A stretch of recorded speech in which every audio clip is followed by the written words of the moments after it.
Hi guys, and welcome to History That Makes You Sleepy Tonight.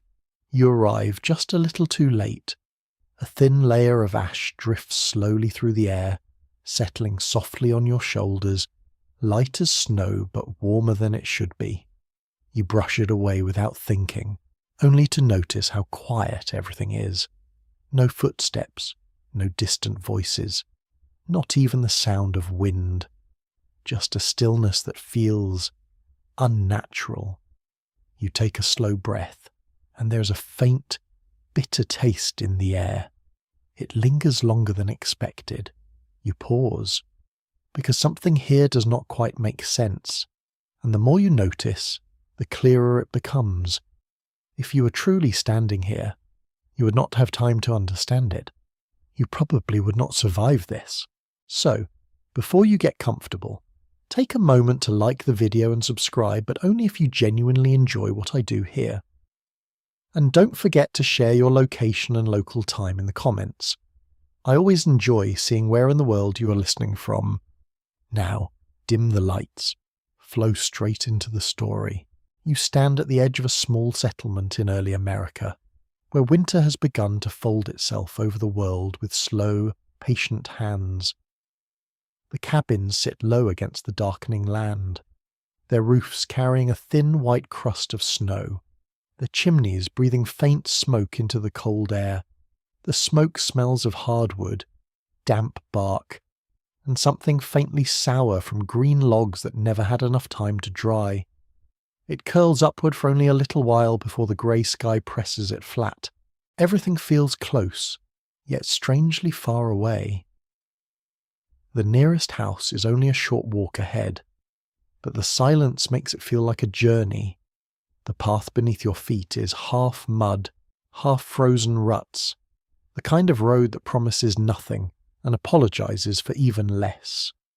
It has been used by boots, sled runners, wagon wheels, pigs, chickens, and probably one deeply offended cow. Now it is being erased. Snow slips into each hollow, softening the marks of travel until the settlement seems to be forgetting how it connects to anything beyond itself. You take another slow breath. The cold enters your nose sharply, then settles behind your eyes. Your fingers curl inside your sleeves, searching for warmth that is not really there. In early American winters, especially across northern colonies and frontier settlements, isolation was not simply a mood. It was a condition of daily life. A mainstream fact settles into the scene as naturally as frost on a window. Many households could be cut off for days or weeks by snow, flooded roads, frozen rivers, or sheer distance from the nearest town. There were no quick deliveries, no glowing screens, no polite little notification telling you that your parcel was delayed due to weather. The parcel was you. And you are very much delayed. The settlement around you is not empty, but it is quiet in the way places become quiet when people are saving energy. Doors stay closed, shutters are latched, sounds are protected inside walls made of timber, clay, stone, or whatever could be shaped into shelter before the season turned cruel. You hear a faint knock from somewhere nearby, perhaps a wooden latch settling in the wind, though there is barely any wind at all. Then a soft cluck from a hen hidden in a dark corner under a lean-to, then nothing again. You move closer to the first cabin. Its walls are rough, built from logs with chinking packed between them, a mixture that might include clay, straw, moss, lime, mud, or whatever the family could gather. It is not glamorous. It is not the kind of rustic beauty that gets photographed beside a candle and a mug of cinnamon tea. It is practical, uneven, smoky, patched, and alive with tiny failures. A crack near the door lets in cold air. A gap near the roof breathes heat away. The threshold is worn from years of feet carrying water, firewood, food scraps, animal feed, worry, and the occasional gossip that somehow travels faster than any horse. Inside, someone is moving carefully. You cannot see them yet, but you hear the scrape of a stool, the soft thud of a log placed near the hearth, the faint hiss of damp wood catching fire. Every sound has weight. In a winter like this, noise is not background. It is information. A cough tells you someone is weak. A bucket tells you water is being fetched. An axe outside means fuel is still being made. A silence too long might mean sleep, peace, danger, or simply that everyone is too cold to complain, which, honestly, may be the most historically accurate form of family harmony. You step beneath the low shelter of the cabin's overhang, where icicles cling like pale teeth along the edge. A few drops form at their tips, freeze again, and hold. Your shoulder brushes against a hanging bundle of dried herbs or grasses, and they release a dusty, summer smell. It is faint, but it reaches you like a memory from another world. Summer must have been busy here. People would have cut hay, dried corn, gathered beans, cured meat, stacked wood, repaired tools, patched roofs, and watched the sky with the seriousness of people who knew winter was not a season to admire from behind glass. It was a visitor that moved in, sat down, and expected to be fed. A curious little detail drifts into the mind here, one of those tidbits that sounds almost too practical to be charming, and therefore becomes charming anyway. Some early households stored certain foods in unexpected places, tucked into lofts, hung from rafters, buried in pits, or kept in barrels beneath bedding or benches where temperature stayed more stable. A home could become part pantry, part smokehouse, part workshop, part barn, and part very tired sleeping room. Imagine trying to relax while onions hang overhead, salted meat waits nearby, and someone's boots slowly steam beside the fire. Cozy, yes. Fragrant. Also, yes. Romantic. Perhaps only after a very generous edit. You pause at the doorway and listen. The stillness beyond the settlement feels wide and watchful. Somewhere past the trees, the road runs toward another farm, another cluster of cabins, maybe a meeting house, a mill, a trading post, or a frozen river crossing. But the road is already fading under snow. Travel will soon be difficult, then dangerous, then foolish, then impossible, at least for a while. That sequence mattered deeply. Winter isolation did not always arrive with drama. Often it arrived one small inconvenience at a time. A horse goes lame. A bridge washes out before freezing. A child develops a fever. The last neighbour who meant to visit decides the sky looks untrustworthy. And suddenly, the world becomes smaller. Historians still argue whether some early American families experienced winter isolation mainly as hardship, routine, or a strange mixture of both, depending on region, wealth, household size, and connections with neighbours or indigenous communities. It is easy, from the comfort of modern heating, to imagine every snowbound home as a scene of misery. But people also built habits around the cold. They expected certain silences. They prepared for long evenings. They knew how to read wood smoke, animal behaviour, stored grain, cloud colour, and the mood of a fire. Survival was not just bravery, it was repetition. It was memory stored in the hands. You push gently at the cabin door. It opens just enough for warmth to touch your face. Not a grand warmth. Not the luxurious kind that lets you forget winter exists. This is a thin, guarded warmth, the kind that has to be earned and defended. Smoke moves close to the ceiling. Firelight trembles along the wall. The room smells of ash, wool, damp leather, old wood, and stew that has been stretched with all the quiet optimism a pot can hold. The people inside glance toward you, though not with surprise exactly.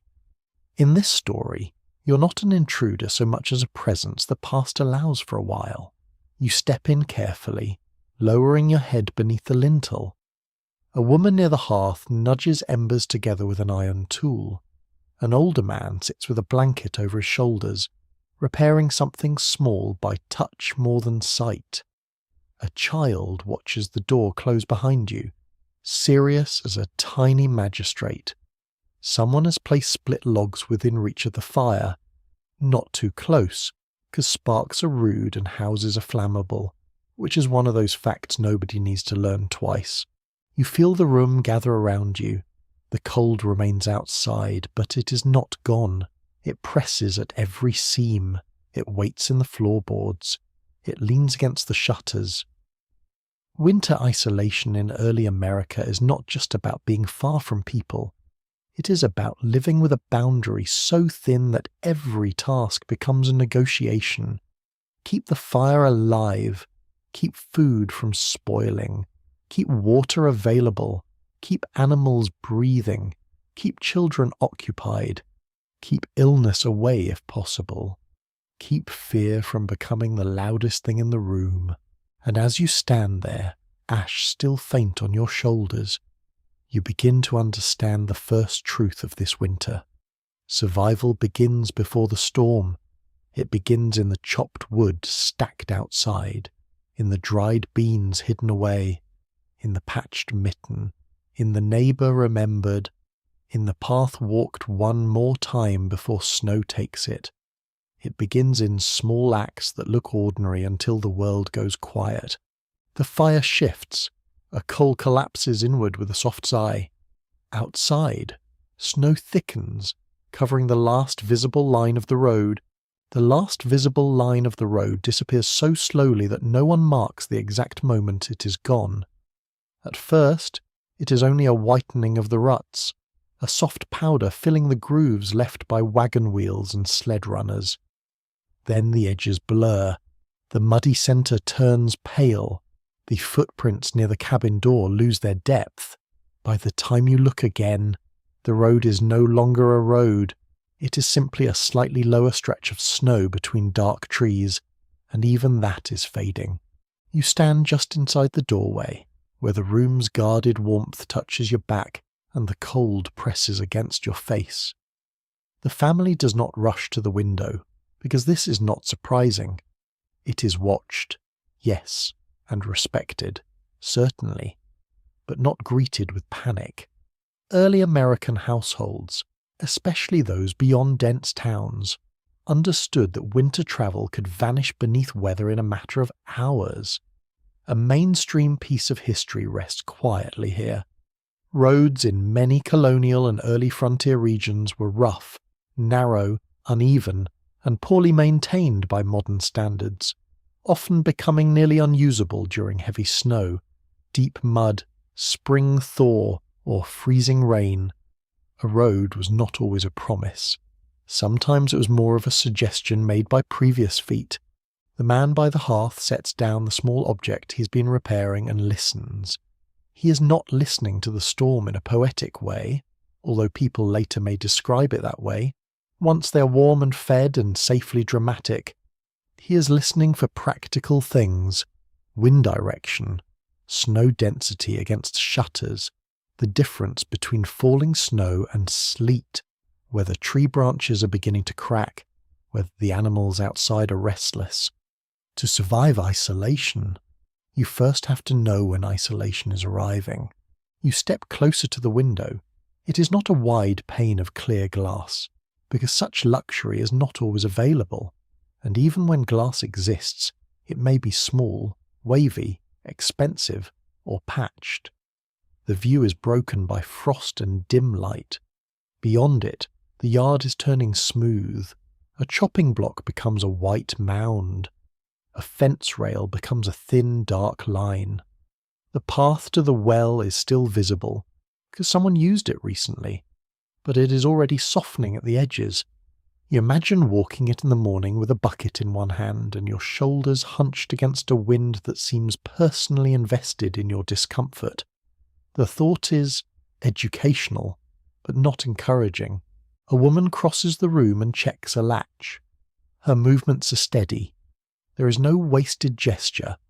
The door must close tightly. but not so tightly that it cannot be opened if snow piles against it. The shutters must hold, but they must not trap smoke if the hearth draws badly. In a shut house, every solution has a little mischief hidden inside it. Keep the cold out, and you may keep smoke in. Save wood, and you may lose warmth. Close every gap, and dampness gathers. Open a door too often, and winter walks in like an uninvited relative who plans to stay. Outside, the settlement's other homes are becoming islands. You can see one chimney through the whitening air, then only the smoke, then not even that. In early America, neighbours might be close by modern rural standards, or they might be miles away. But winter changes distance. A mile over dry ground is one thing. A mile through knee-deep snow, over hidden stones, with a child sick at home and a sky turning dark, is something else entirely. The body measures distance differently when each step sinks, slips, or finds ice under powder. An unusual detail slips into the scene, small but useful. In some snowbound regions, people used sound, smoke, tree markings, fences, and familiar land shapes to orient themselves when paths vanished. A person might recognize a route not by a visible road, but by the angle of a stone wall, the shape of a leaning tree, the rise of land underfoot, or the place where wind always swept snow thinner. It was a kind of memory map, not drawn on paper, but held in the soles of the feet. And if that sounds poetic, just remember, it was also the difference between reaching a neighbour and wandering into a frozen swamp, which does reduce the romance somewhat. You notice how the household adjusts as the road vanishes. The children are moved farther from the door. Extra wood is brought within reach. Someone checks the covered pail near the hearth. A small bundle of kindling is placed on a shelf above the damp floor. The dog, if the household has one, curls closer to the warmest spot and pretends this was entirely his idea. A few hens murmur from a protected corner outside, their sounds muffled by boards and straw. Scholars continue to debate how deeply early American families trusted roads at all during winter, especially in regions where rivers, footpaths, sled routes, and indigenous trails could matter more than formal colonial roads. The map on paper might show a line from one settlement to another, but paper does not feel snow. Paper does not break an axle. Paper does not watch the sky at dusk and decide, with impressive cowardice and good judgment, that tomorrow is better. Real travel followed conditions, experience, and local knowledge. As the evening settles, you sit near the hearth and listen to the house prepare itself for being cut off. Not dramatically, not like a fortress raising a drawbridge, though perhaps the tiny child near the fire would enjoy that version. The preparations are small. A pot is moved closer to a steady heat. A pair of wet stockings is hung where smoke will bother them less. The latch is checked again. A Bible, almanac, or worn book may be set near the light. A knife is sharpened slowly. The spinning wheel waits in the corner. A musket, if present, rests where it can be reached. Though most dangers here are less cinematic than people like to imagine. Hunger, cold, illness, accident, a roof leak, a cow deciding she has opinions about confinement. Outside, the storm thickens with the quiet confidence of something that does not need permission. Snow gathers along the base of the door. The yard's familiar objects disappear one by one. A trough, a stump, a sled, a pile of brush. The world is not destroyed. It is simplified, softened, hidden. You begin to feel how winter isolation works on the mind. At first, there is alertness. People count what they have. Wood, meal, salt pork, dried apples, candles, hay, water, strength. Then there is calculation. How long can the family remain without a visit? How far to the nearest neighbour is anyone expected? Did anyone leave before the storm? Then comes an inward turning.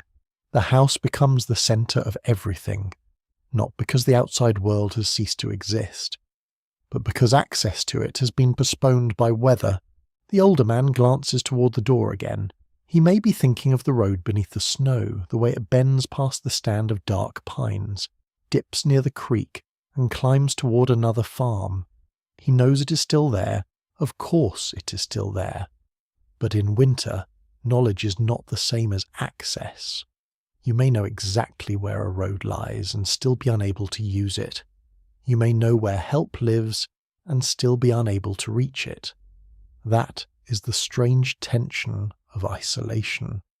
The world is near in memory and far in practice. The fire lowers and brightens by turns. Embers pulse beneath charred wood. Smoke draws upward, then hesitates, then finds the chimney. Everyone in the room seems to listen for that too. A good draught matters. A poor one can fill a room with stinging smoke, watery eyes, coughing, and the kind of shared misery that makes silence less peaceful and more tactical. The woman at the hearth finally sits, but her hands remain busy. No one fully rests yet.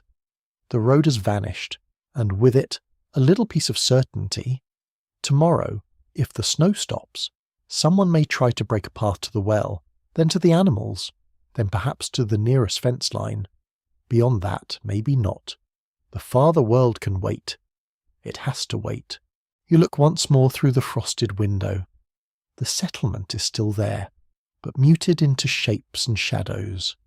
The road is gone from sight, buried under the clean, indifferent work of snow.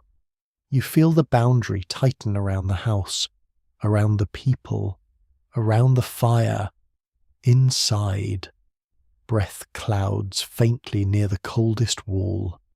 Outside, the buried road holds its place in the dark, waiting for feet brave or foolish enough to remember it. The buried road waits in the dark, but the fire cannot wait at all. It has no patience for human reflection, no respect for tired bones, absolutely no sympathy for anyone hoping to sleep through the night without getting up. A hearth is comforting, yes, but it is also needy. It wants feeding, it wants tending, it wants someone to notice when the bright flames have fallen into a red, dangerous quiet. You sit close enough to feel warmth on your face, but not close enough to scorch your stockings. Because early American winter survival contains many lessons, and do not set yourself on fire while trying to stay warm is one of the more persuasive ones. The hearth is the centre of the room, not in a decorative sense, but in a gravitational one. People move around it, work gathers near it, sleep bends toward it. Conversation begins and fades beside it. The fire is heat, light, cooking, drying, cleaning, comfort, and warning all at once. A widely accepted historical fact comes gently into focus here. In many early American homes, especially before stoves became common, open hearths served as the main source of indoor heat and cooking, requiring constant attention to fuel, draft, ash, and embers. The hearth was not simply a cozy backdrop. It was household technology, and like most technology, it could be helpful, irritating, essential, and occasionally determined to ruin your evening. The woman near the fire uses an iron tool to draw embers closer together. The movement is slow, practiced, and almost musical. Coals slide with a soft, gritty whisper. A small flame lifts, catches the edge of a split log, then bends back as if reconsidering its career choices. Smoke thickens for a moment. Your eyes sting faintly. The room smells of oak, ash, soot, damp wool, and whatever has been simmering in the pot so long that it has stopped being a recipe and become a household philosophy. You notice that the fire is not simply blazing, it is managed. A roaring fire consumes too much wood. A weak fire risks going out. A smoky fire makes everyone cough and mutter darkly at the chimney. The family wants steady heat, reliable embers, and enough flame to cook by without wasting the fuel stacked outside. Each piece of wood has a story behind it. Someone cut it, split it, hauled it, stacked it, protected it from rain, and hoped it would dry before the worst weather arrived. A log placed on the hearth is not just a log. It is time spent in warmer months, now being slowly spent again. You hold your hands toward the heat and feel the unevenness of it. Your palms warm quickly while your back remains cold. Turn around, and your back warms while your face cools. Early American hearth life included this constant slow rotation, the human version of roasting very politely. The warmest place in the room is never quite large enough for everyone. Children drift toward it. Adults nudge them back from sparks. Older people claim corners by right of age, pain, and the fact that they have already survived more winters than anyone else in the room, which is a fairly strong argument. A small, curious tidbit glows in the ash. Some households preserved embers overnight under ash rather than letting the fire die completely, because restarting a fire could require flint, steel, tinder, dry kindling, patience, and a mood nobody has at dawn in February.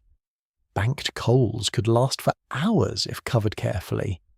In some communities, a neighbour might even carry live coals from one house to another when a fire failed. A quiet reminder that warmth could become a shared resource. Imagine borrowing fire like borrowing a cup of sugar, except the cup is glowing and your fingers are anxious. The older man rises stiffly and checks the wood laid ready beside the hearth. He does not pile it carelessly. The driest pieces matter most. Thin kindling is kept apart from thicker logs. Damp wood may be placed nearby to dry, but not so near that it smokes the room into misery or catches before anyone is prepared. Every decision has a rhythm. Feed the flames now. Save the larger log for later. Push ash aside. Cover coals before sleep. Wake before the fire dies. Repeat. Repeat again. Congratulations. You have invented winter.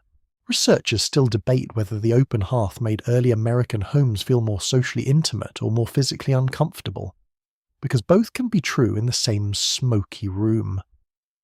A family gathered around one fire shared warmth, work, food, stories, and surveillance of everyone's manners. Yet the heat was uneven, smoke was common, and the room could be cold only a few steps from the flames. Comfort was real, but it had edges. You glance upward. Smoke blackens the beams above. Soot darkens the wall behind the hearth. The smell of old fires seems built into the wood itself. If you placed your palm against a beam, it might feel dry and faintly greasy from years of smoke. Sparks pop now and then, tiny bright stars that vanish before reaching the floor. A child watches them with sleepy fascination until an adult gives the familiar warning look. The look says, without words, that history already has enough burned cabins and does not require your contribution. A cooking pot hangs from a crane or rests near the coals. Its surface trembles slightly. Whatever is inside moves with a soft, thick sound. Pottage, stew, beans, cornmeal mush, salted meat, root vegetables, scraps from yesterday, hope from tomorrow. The exact contents vary by region, season, household, and luck, but the logic remains. Heat transforms what has been stored into something warm enough to steady the body. A hot meal in winter is not only nutrition, it is morale in a bowl. The fire also dries. Wet mittens are turned. Stockings steam faintly. A cloak hangs from a peg where a smoke can reach it. Boots sit near the hearth but not too near, because leather can stiffen, shrink, crack, or become a little tragic if abused by heat. The room fills with layered odours, wood smoke, damp hide, wool, food, human breath, ash. a little animal smell from the doorway. It is not the clean candlelit fantasy later generations sometimes paint. It is heavier than that, more lived in, more honest, and after enough time inside, perhaps strangely comforting, because it means the house is alive. The schedule of the fire shapes the night.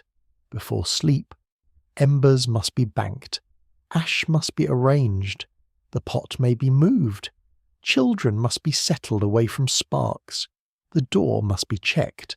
If someone is assigned to rise in the night, that person carries the knowledge like a small burden. Wake too late, and the room may be bitterly cold. Wake too soon, and you lose sleep for no reason, which is also historically authentic and deeply annoying. You sit beside the hearth as the family prepares for that careful negotiation with darkness. The woman pushes ash over a bed of coals, leaving enough air for them to live slowly.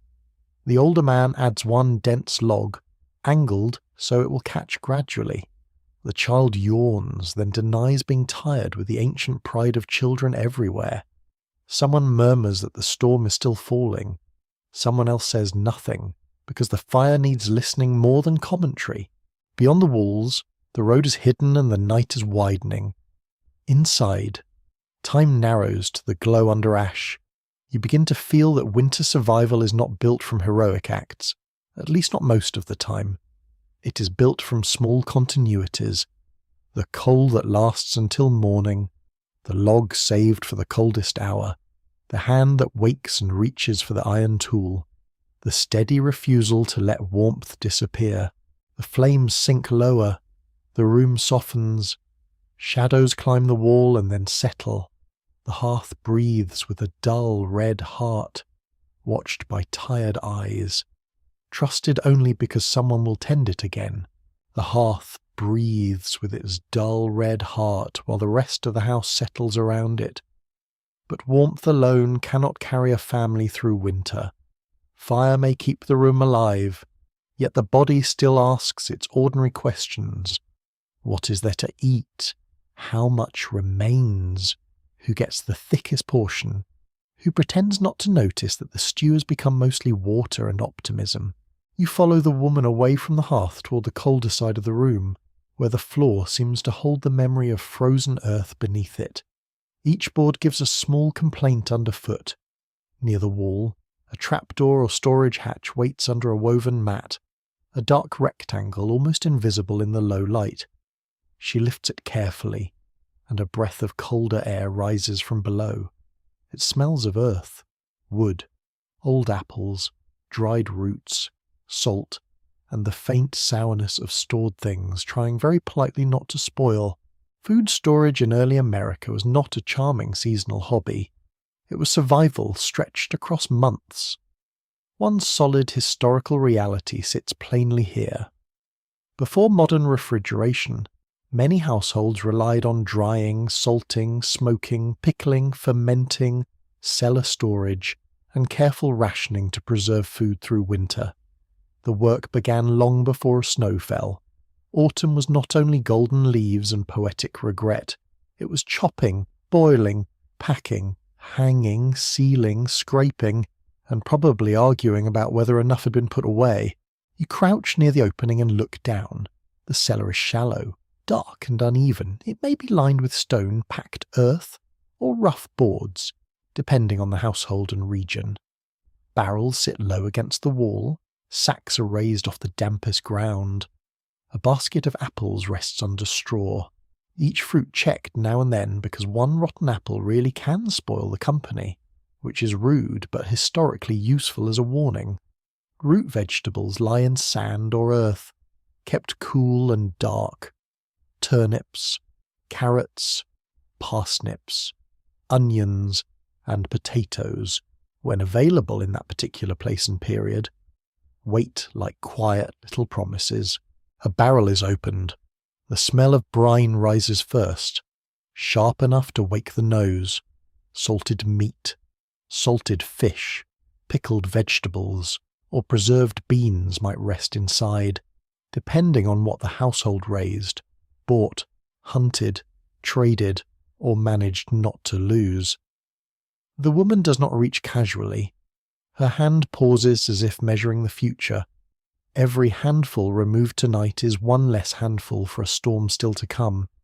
Winter asks people to eat the past carefully.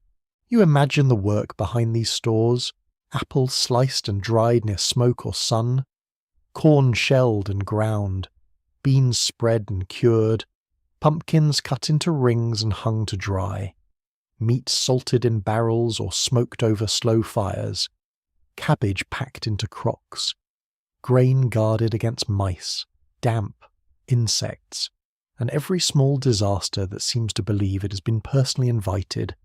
A house in winter becomes an archive of labour. Each shelf says, someone thought ahead. Each barrel says, someone was tired in October so that someone else could live in February. A lesser-known detail, wonderfully practical and slightly odd, appears among these habits. Some families used food storage spaces that modern people might find strange, including attic rafters for drying, wall cavities for hanging herbs, pits lined with straw, and outdoor caches protected from animals and frost. In certain places, snow itself could help insulate stored goods if managed carefully. Nature, when she was not trying to freeze your eyelashes, occasionally helped with refrigeration. Very generous of her, really. The older man lowers himself near a sack of grain and runs his fingers through it. The sound is dry and whispering. Grain is not only food, it is bread, porridge, trade, seed, and security. Too much eaten now may mean too little planted later. Too much saved for planting may mean hunger before thaw. These are not abstract calculations. They happen in bowls, in bellies, in the silence after supper, when someone scrapes the pot and everyone hears how little is left.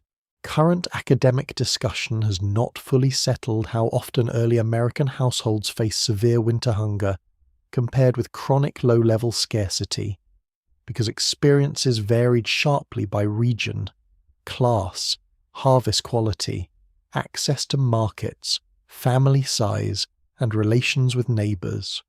Some families had full cellars and reliable trade. Others lived close to the edge, where a failed crop, a dead animal, or a blocked road could shift life from plain monotony into danger.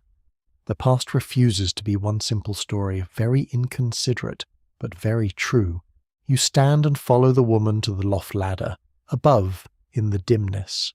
More stores hang from beams, bundles of herbs, strings of dried vegetables, smoked meat wrapped or hung high, perhaps ears of corn braided together.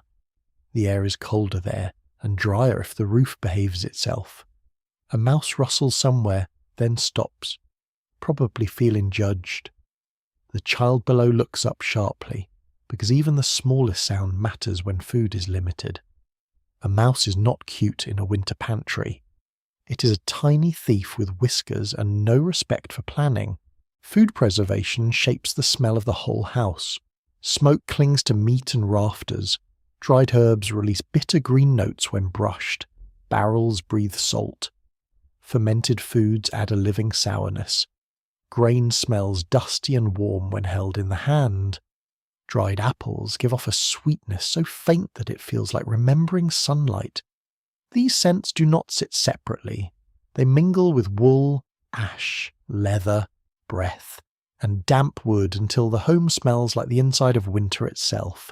Near the hearth, the pot waits. The woman carries back only a small measure of dried beans, a handful of root vegetables, and a strip of salted meat no larger than necessary. She rinses what she can, cuts with care, and adds each piece to the simmering water as if placing coins into a savings box. The pot accepts everything without complaint. That is one of the pot's better qualities. You sit again and watch as supper becomes less a meal than a strategy. Thick foods are stretched with water. Strong flavours are softened through long cooking. Salt from preserved meat seasons the whole pot. Bones may be simmered until they surrender whatever goodness they have been hiding. Old bread can thicken broth. Dried herbs make repetition feel slightly less like punishment. The result may not impress a modern restaurant critic, but the critic is not snowbound, cold, and wearing damp wool, so perhaps the critic can be quiet. The child receives a portion and studies it with deep seriousness. Children notice rationing even when adults try to disguise it. They notice smaller bowls, thinner slices, the way someone says they're not very hungry, and then stares too long at the pot. Yet they also learn the rituals of endurance. Eat slowly, waste nothing, save crumbs, do not spill, do not feed the dog under the table unless you enjoy receiving the look of historical disappointment. The family eats near the fire, spoons move softly, steam rises. Outside, snow covers the road, the yard, the chopping block, the fence rails, and the world beyond reach. Inside, the stored work of past seasons becomes warmth in the stomach. Survival tastes like salt, smoke, roots, grain, and patience. When the meal ends, the remaining broth is not discarded. Nothing useful is. Scraps are saved, bones kept, ashes considered, grease protected, even stale bread treated with respect. Winter isolation teaches a household to see value everywhere.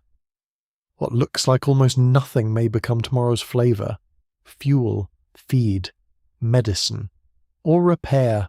The woman closes the storage hatch and replaces the mat. The cold breath from below disappears. Beneath the floorboards, the cellared food waits in darkness.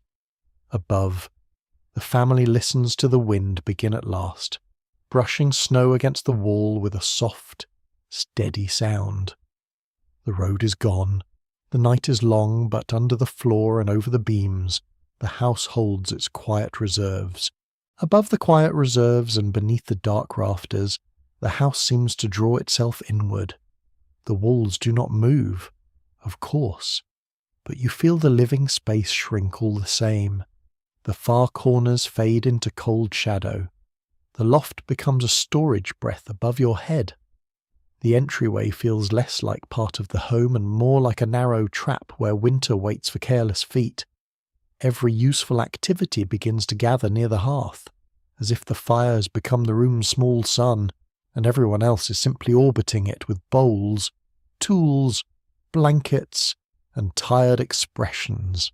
You notice how the family no longer uses the house as they might in milder weather. Certain rooms, if the house has more than one, are ignored except when absolutely necessary. A cold chamber can hold boxes, stored cloth, tools, or sleeping places for the brave, the young, or the unfortunate person who lost the quiet argument about where to lie down. But daily life contracts toward warmth. A sound piece of historical understanding fits naturally here. In many early American homes, winter often concentrated family activity around the main heated space, especially the kitchen or hearthroom, where cooking, working, warming, mending, and sometimes sleeping all overlapped. Privacy, as a modern comfort, quietly puts on its coat and leaves. You settle on a bench near the wall, feeling cold through the wood. The bench is close enough to the fire to be useful, but not close enough to be desirable. That distinction matters. In a small, heated room, every position has rank. The best place is near the fire but outside the sparks. The next best place is beside someone warm. The worst place is near the door, where each opening sends a blade of cold air across the floor and into your ankles, because winter apparently likes ankles. Children slide closer whenever adults look away.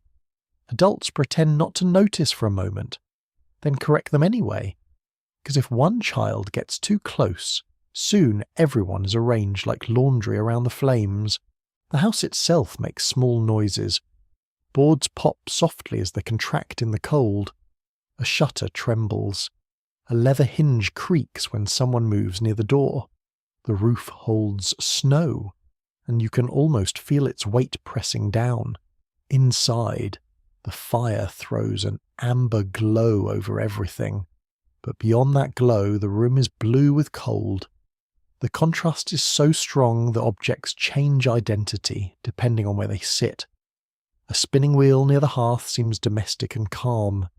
The same wheel in the far corner becomes a strange dark shape with spidery limbs. This is how winter helps invent ghost stories. Very efficient of it. A peculiar but telling detail comes into view as the family begins arranging the night space. In some homes, people slept in the same room as the fire during extreme cold, using pallets, benches, rugs, straw ticks, and shared blankets to make temporary sleeping arrangements. Beds were not always private islands of softness. They could be communal, practical, movable, and negotiated with all the grace of sleepy humans trying not to elbow one another. Warmth mattered more than dignity. Dignity, like privacy, had gone out into the snow and was expected back in April. The woman shakes out a blanket near the hearth. It smells of wool, smoke, and stored cedar.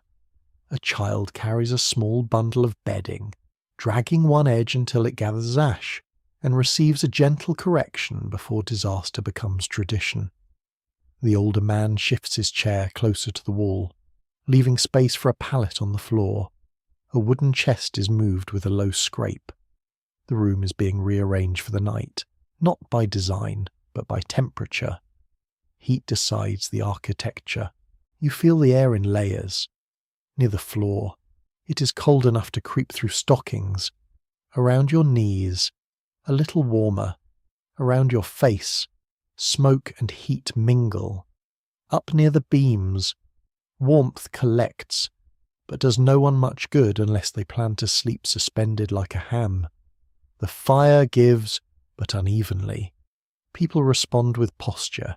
They tuck feet beneath skirts or blankets. They fold arms. They lean toward one another without making a ceremony of it. Bodies become small furnaces. A lap holds a child. A shoulder warms another shoulder. Even conversation seems to stay closer to the hearth. There is a quiet debate among social historians about whether these crowded winter interiors strengthened family bonds or intensified household tension. And the honest answer may depend on how long the storm lasted, and who had to sleep near the draught. Shared space could produce intimacy, cooperation, stories, and mutual care.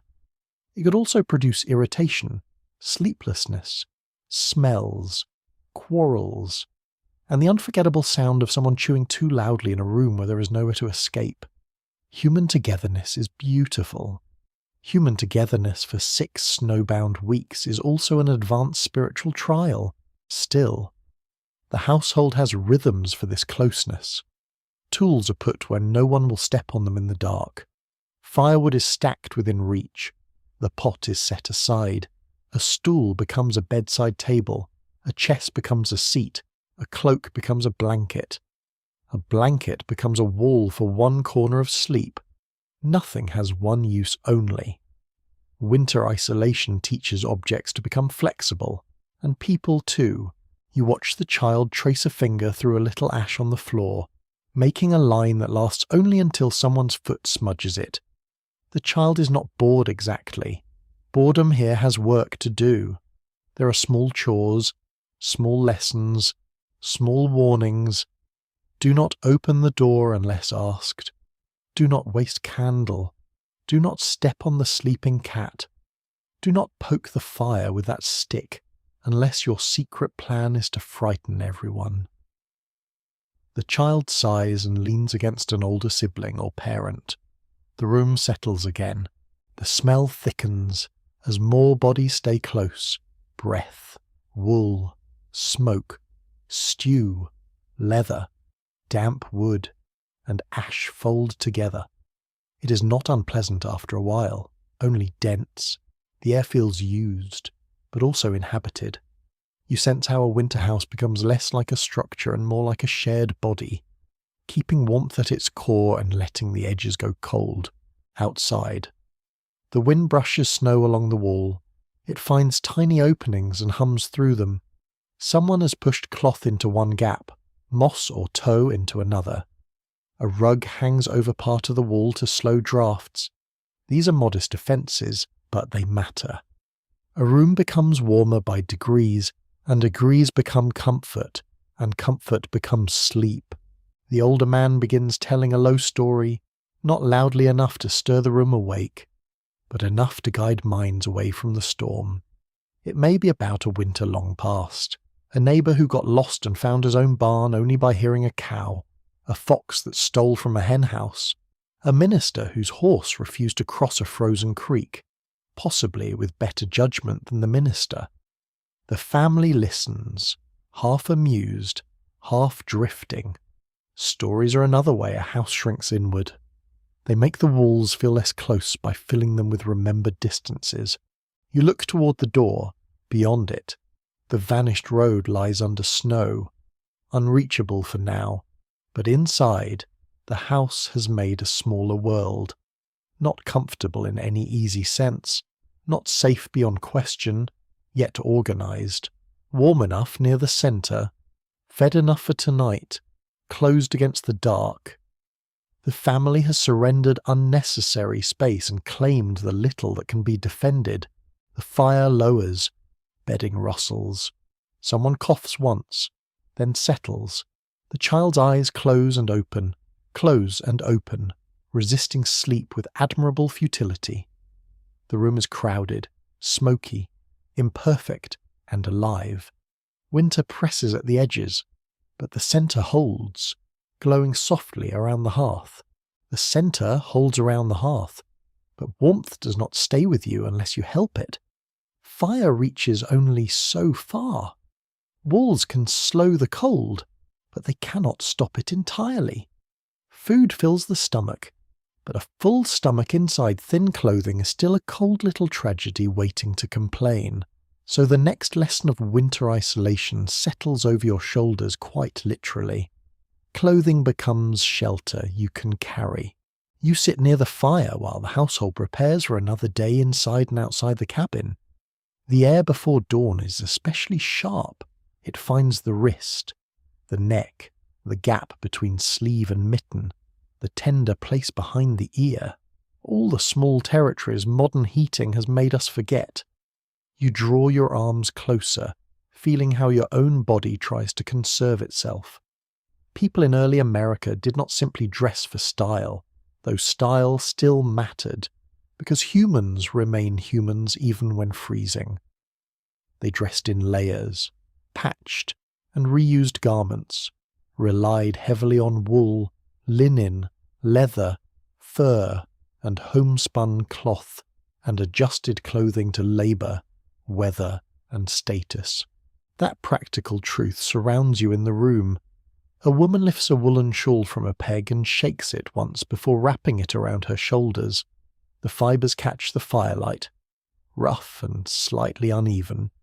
Not the soft polished wool of a modern shop display, but sturdy, smoky, and hard-working. A man pulls on stockings that have already been mended at the heel. His fingers pause over the darned place, checking the repair without seeming to check it.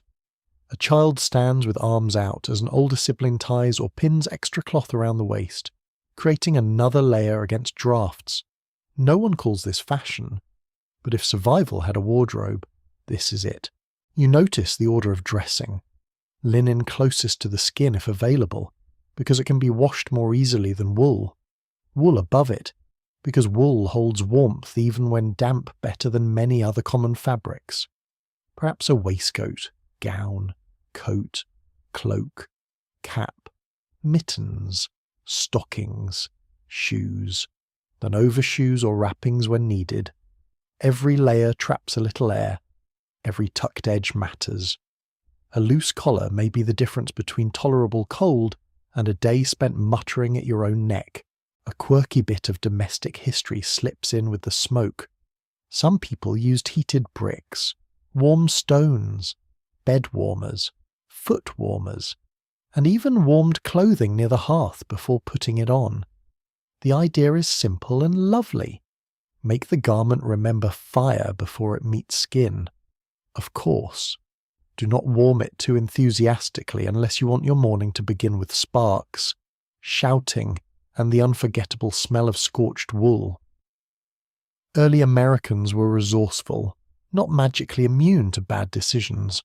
The woman places a small cap on a child's head and pulls it low. The child objects, not because the cap is useless, but because children have been bravely opposing sensible hats since the beginning of time. The cap stays on. Heat leaves the body wherever it can, and the head, neck, wrists, and feet receive special attention. You can hear cloth moving as everyone adjusts, the rasp of wool, the creak of leather, the soft slap of mitten against palm, the little sigh of someone bending to fasten a shoe with cold fingers. The room smells different now, as clothing begins to warm near the fire. Damp wool releases a thick, animal scent. Leather gives off a deeper, earthy smell. Linen smells faintly of smoke and human skin. Fur, when present, carries its own wild memory. Not unpleasant exactly, but difficult to ignore. A cloak near the hearth steams slightly at the hem, where yesterday's snow melted into it. Someone turns it, careful not to let it dry too close to the flames. Researchers still disagree about how much early American winter clothing reflected necessity versus identity, since garments could show region, gender, trade, ancestry, wealth, and cultural exchange as well as weather sense. A patched coat might be a sign of poverty, or thrift, or simply an old, reliable garment too useful to discard. A fur cap could be practical, traded, inherited, or adapted from indigenous knowledge of local climates.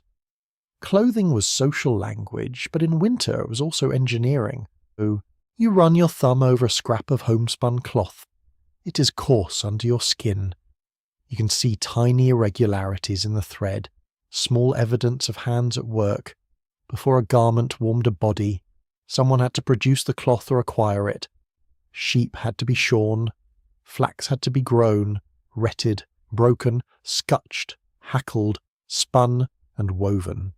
Wool had to be cleaned, carded, spun, woven, knitted, or felted. Cloth could be bought, traded, inherited, cut down, turned, patched, and passed along. Nothing about a shirt was casual. A sleeve represented labour before it ever represented comfort. The older man has a pair of mittens that look as though they have survived more weather than some buildings. They are thick, darkened at the fingertips, and repaired with mismatched thread. He flexes his hands inside them, then removes one mitten to tie something with bare fingers. Immediately the cold takes advantage. His knuckles redden. He works quickly. In deep winter, exposed fingers lose skill first, then feeling, then safety.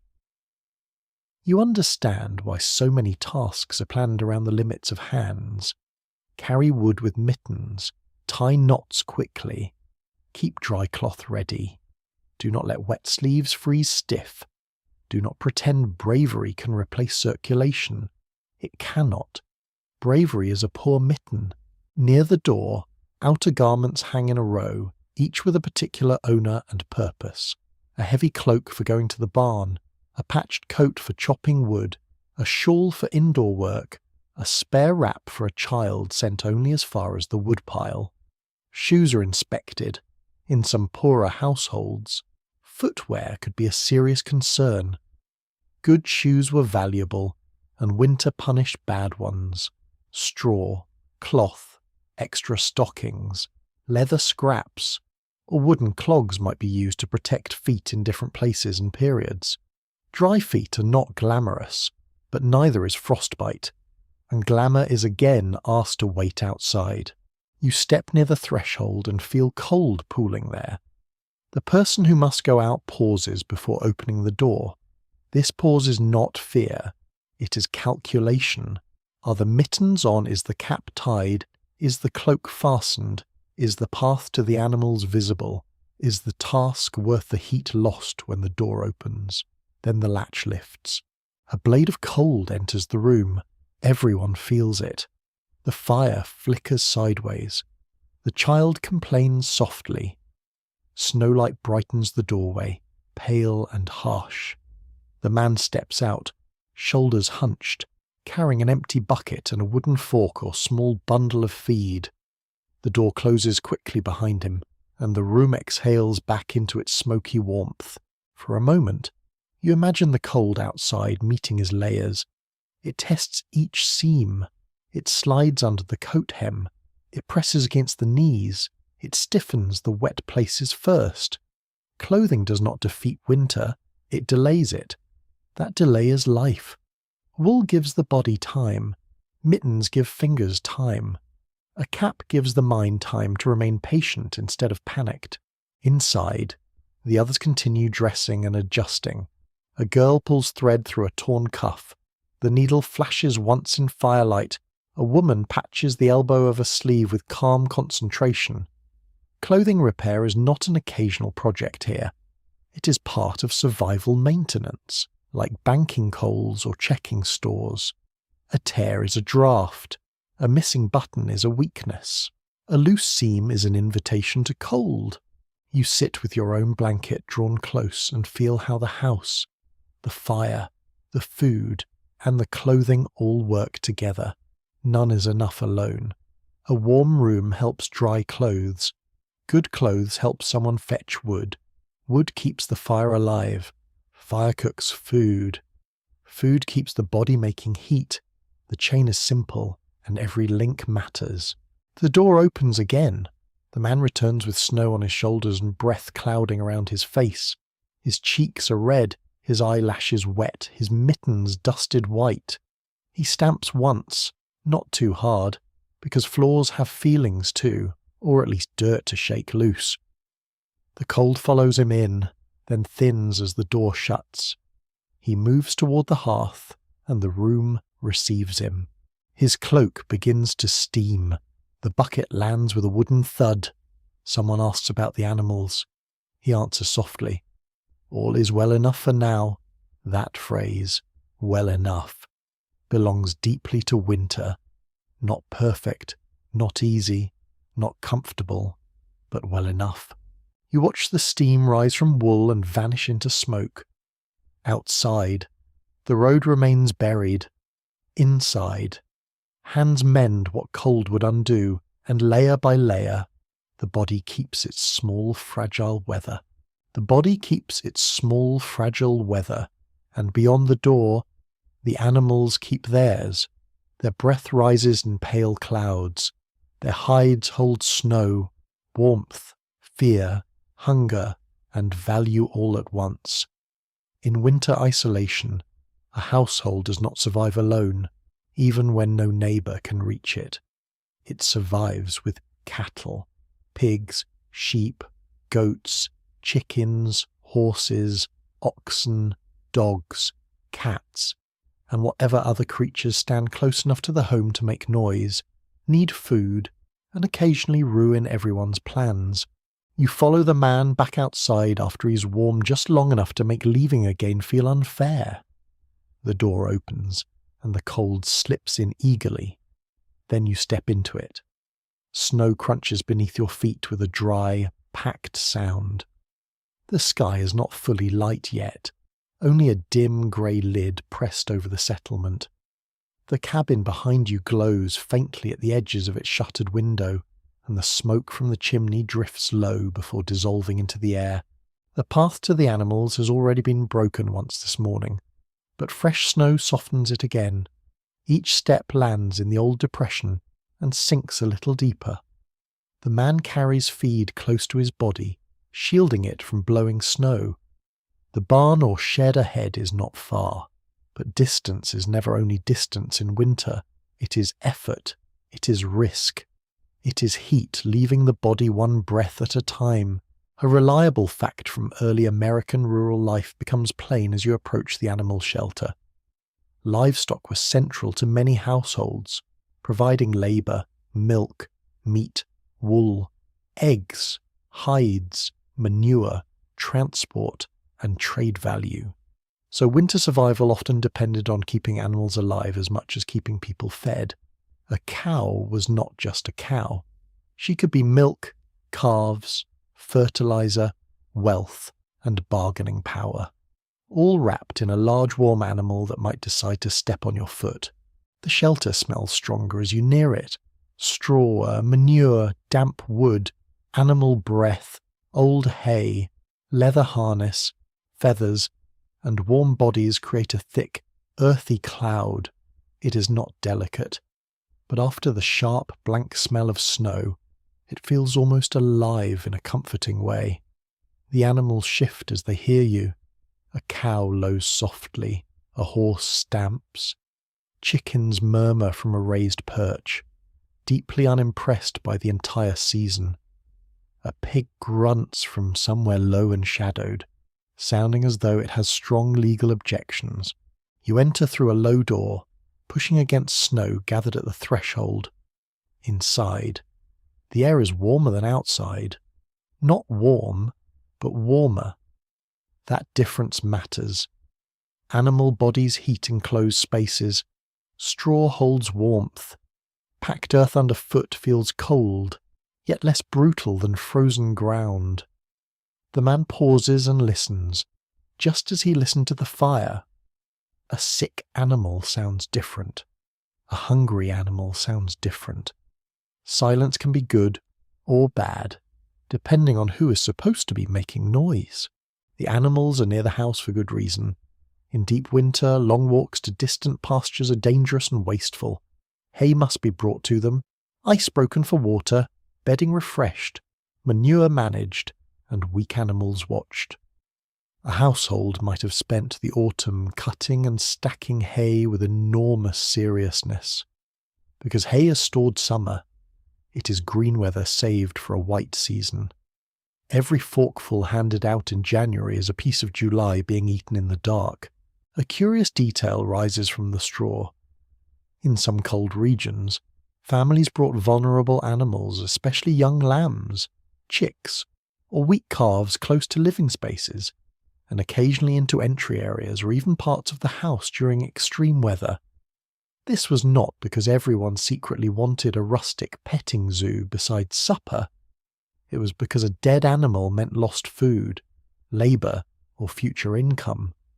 Still, imagine waking at night to a lamb by the hearth and pretending that is completely normal. In winter, normal becomes very flexible. The man spreads hay into a manger, and the animals lean toward it at once. Their breath steams, teeth tear softly at dry stems. The sound is steady, almost sleepy. You can hear the tiny crackle of hay, the wet movement of mouths, the rustle of straw under hooves. The horse turns its head and watches you with one dark eye, judging your usefulness. You have none, apparently. The horse accepts this with noble disappointment. The family has to ration feed too. Animals cannot be allowed to starve, but hay stores are finite. If winter lasts longer than expected, if snow prevents foraging, if a storm ruins a stack, if too many animals were kept into winter, trouble begins. Decisions may become painful. Which animals are fed best, which are slaughtered, which are traded before the worst weather, which can endure rougher forage. Early American household management often required calculations that modern listeners may find cold, but the cold was already present. People could not afford sentiment without strategy. Among historians of agriculture, there remains disagreement over how much early American families prioritized animal comfort compared with economic necessity. Since evidence shows both care and hard practicality, people named animals, nursed them, worried over them, and depended on them. They also butchered, sold, bred, worked, and culled them. The relationship was intimate without being sentimental in the modern sense. A cow might be loved, but she also had a job. You move deeper into the dim shelter. A hen flutters once, annoyed by your nearness. Chickens are valuable for eggs and meat, but winter reduces laying. Less light, Cold, poor feed, and stress all take their toll. Eggs become less common, and when they appear, they are noticed. A child might be sent to check nesting places with great seriousness. An egg in winter is not just breakfast. It is a small oval miracle with a shell. Near the wall, tools hang from pegs, a wooden fork, a rope, a yoke, a harness strap, a milking stool. Everything must be kept usable in cold. Leather stiffens, rope freezes, metal bites bare skin. Wooden handles crack if abused. The man checks a latch and brushes snow away from the lower edge of the door. If the door freezes shut, morning becomes complicated. If it blows open, night becomes dangerous. Winter enjoys both options. Water is the next concern. Animals need it whether the creek is frozen or not, which seems inconsiderate but biologically firm. A trough may have a lid of ice that must be broken. Buckets may be carried from the well or stream. Snow can be melted, but melting enough for people and animals consumes fuel and time. You watch the man strike ice with a tool, the sound hard and ringing in the cold air outside the shelter. A crack spreads. He lifts broken pieces away with gloved hands. The animals wait, their bodies shifting, their breath rising. You notice how close human and animal routines are. The family wakes because the fire needs tending and the animals need feeding. People go out because animals cannot come in. At least not all of them, thank goodness. The animals survived because people stored hay and built shelter. People survived because animals provide food, labour, warmth, warning sounds, and future security. It is a circle, and winter tightens it. Back inside the animal shelter, the man examines one cow's flank and the condition of her bedding. Damp bedding steals warmth. Filth invites sickness. Clean straw is not cosmetic, it is insulation. He adds what he can, not too much, because straw too must last. The cow shifts heavily, then settles. Her large presence fills the space with calm. There is something deeply reassuring about an animal chewing steadily in a storm. The world may be snowbound, the road erased, the pantry measured, but this creature continues to chew as if history itself can wait. From outside comes the faint cry of a bird, sharp and brief. Both you and the man pause, then nothing. The animals keep eating, the sound disappears into the snow. When the chores are finished, the man checks the door again before leaving. He does not hurry, even though the cold urges him to. Hurrying wastes care. A loose latch now may mean disaster later. Finally, you step back into the white air. The cabin is visible through falling snow, close and warm-looking, though you now know warmth is always partial, always defended. As you return, you hear the animals behind you, alive in their dim shelter. The sounds follow softly. A lowing cow, a shifting hoof, a hen's irritated cluck. They are not background. They are part of the household's breathing. In winter isolation, the door between human life and animal life is thinner than modern comfort likes to admit. People survive with the creatures near the door, and the creatures survive because people keep walking back through the cold.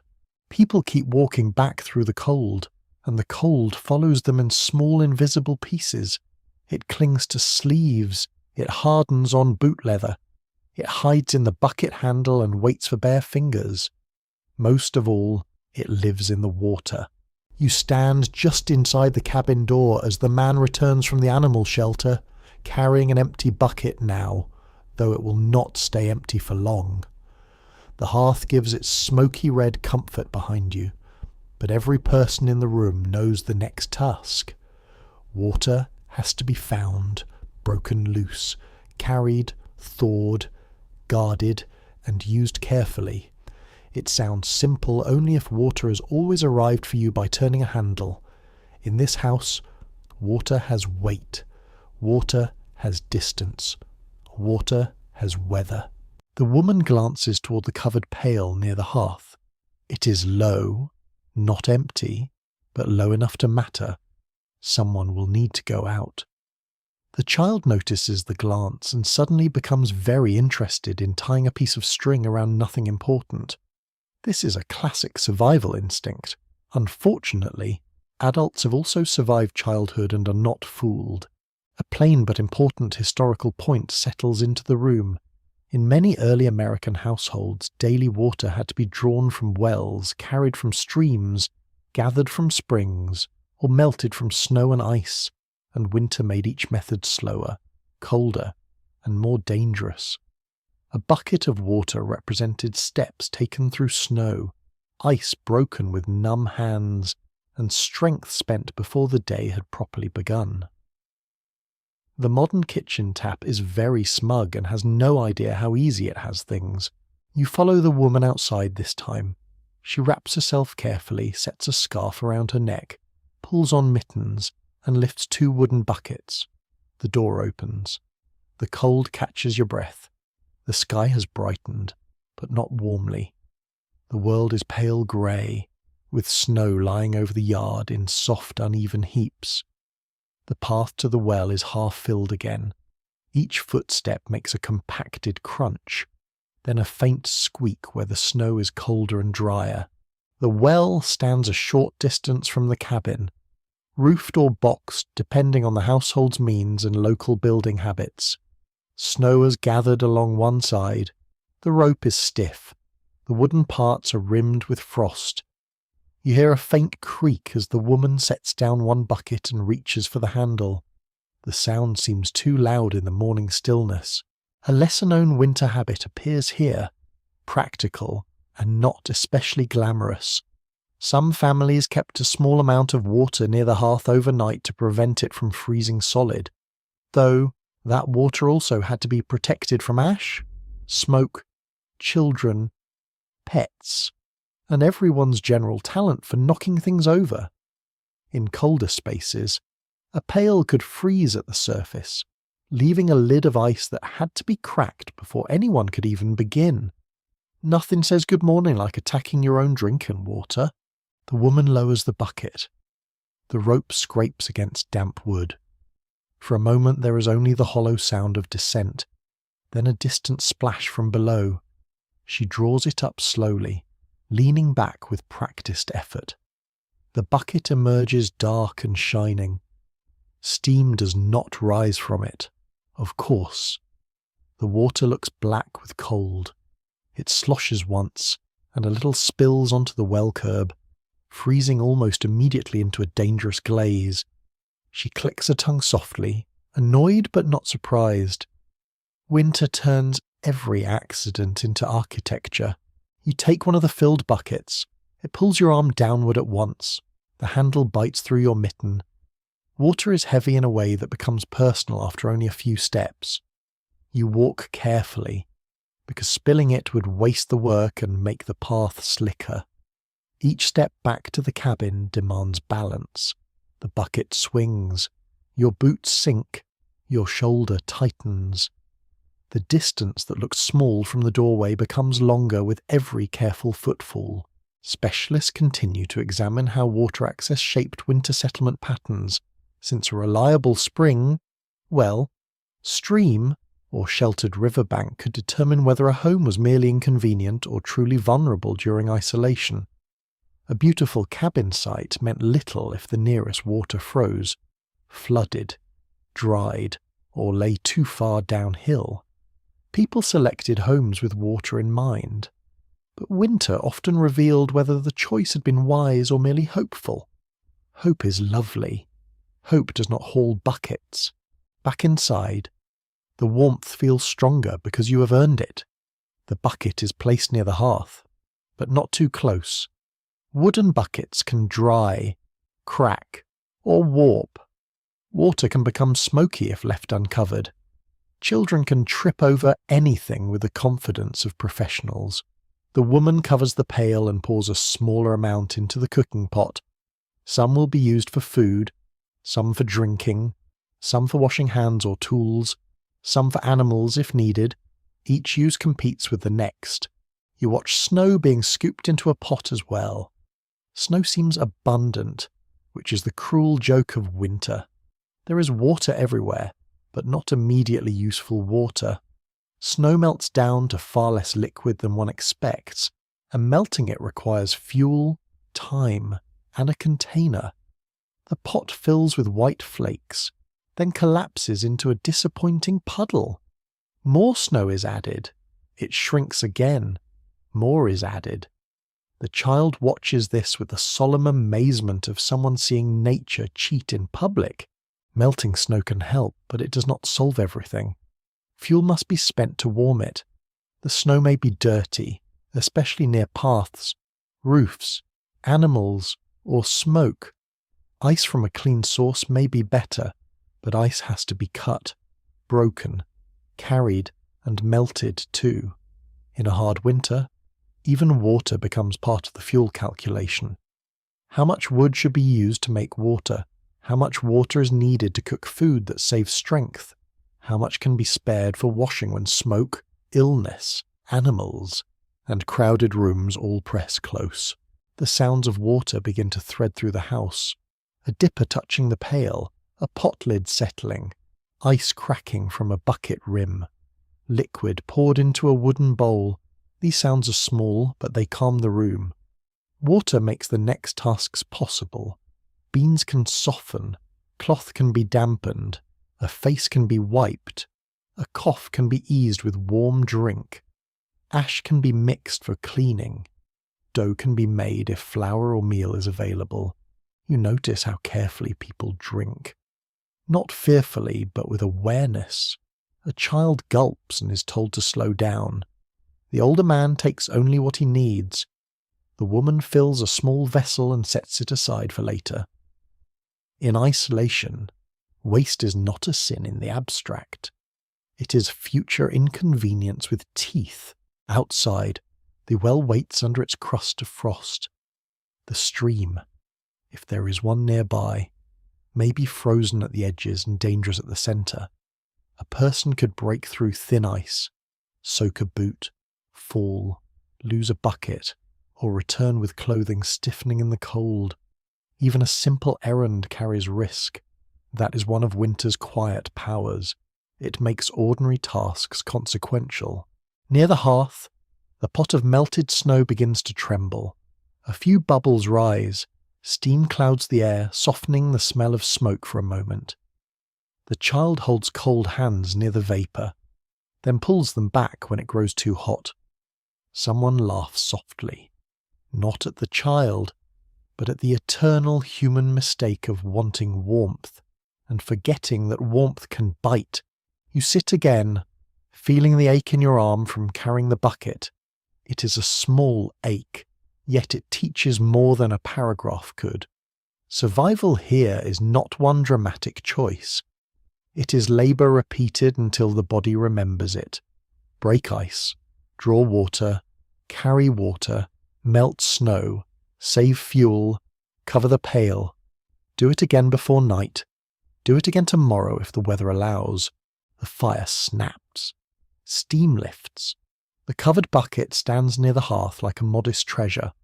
Outside, snow continues to hide the road.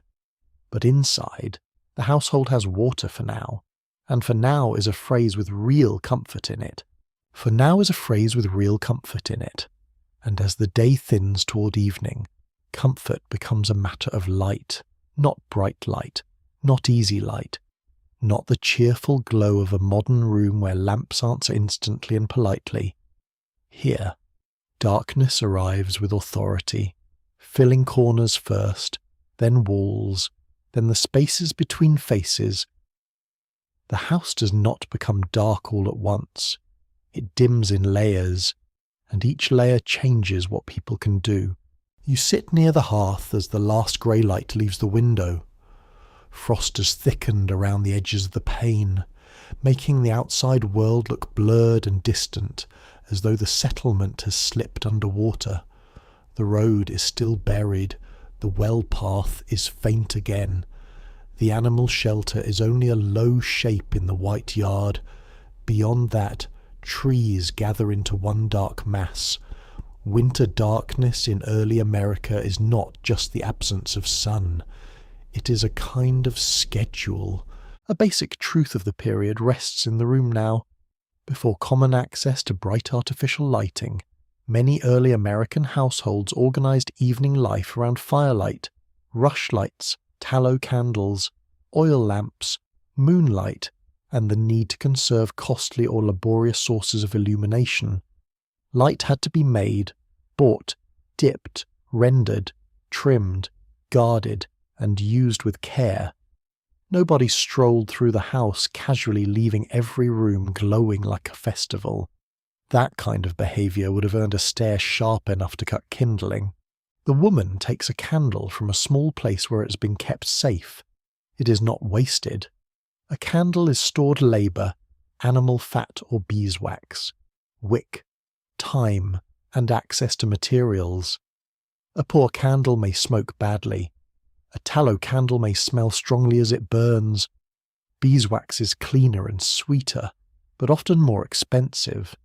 Rushlights, made from rushes dipped in fat, give a modest flame and require attention. The hearth remains the main glow, but it does not reach everywhere. Firelight moves, it flickers, leaps, and throws shadows that behave like they have gossip to deliver. A strange little domestic detail comes softly into view. Some households used reflective surfaces, pale walls, carefully placed candles, or polished metal to stretch scarce light a little farther. A bright tin object, a white cloth, or a light-coloured wall could help throw a small flame across more space. It was not dramatic. No one mistook a candle for the sun, but in a winter room, a little extra glow could turn a task from impossible to merely annoying, which is progress. The candle is lit from the hearth. Its small flame steadies after a brief trembling start. The child watches as if witnessing a ceremony, and in a way, it is won.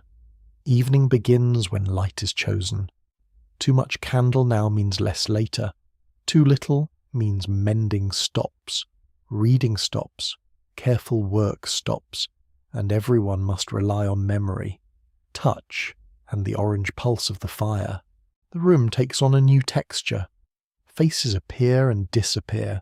Hands glow when they pass near the flame. The older man's profile sharpens against the hearth light, then softens again as smoke shifts. A spinning wheel becomes a moving shadow. The rafters above fade almost completely, except where the fire catches a strip of smoke-blackened wood. You hear the house more clearly now. When sight recedes, sound steps forward like a person clearing their throat.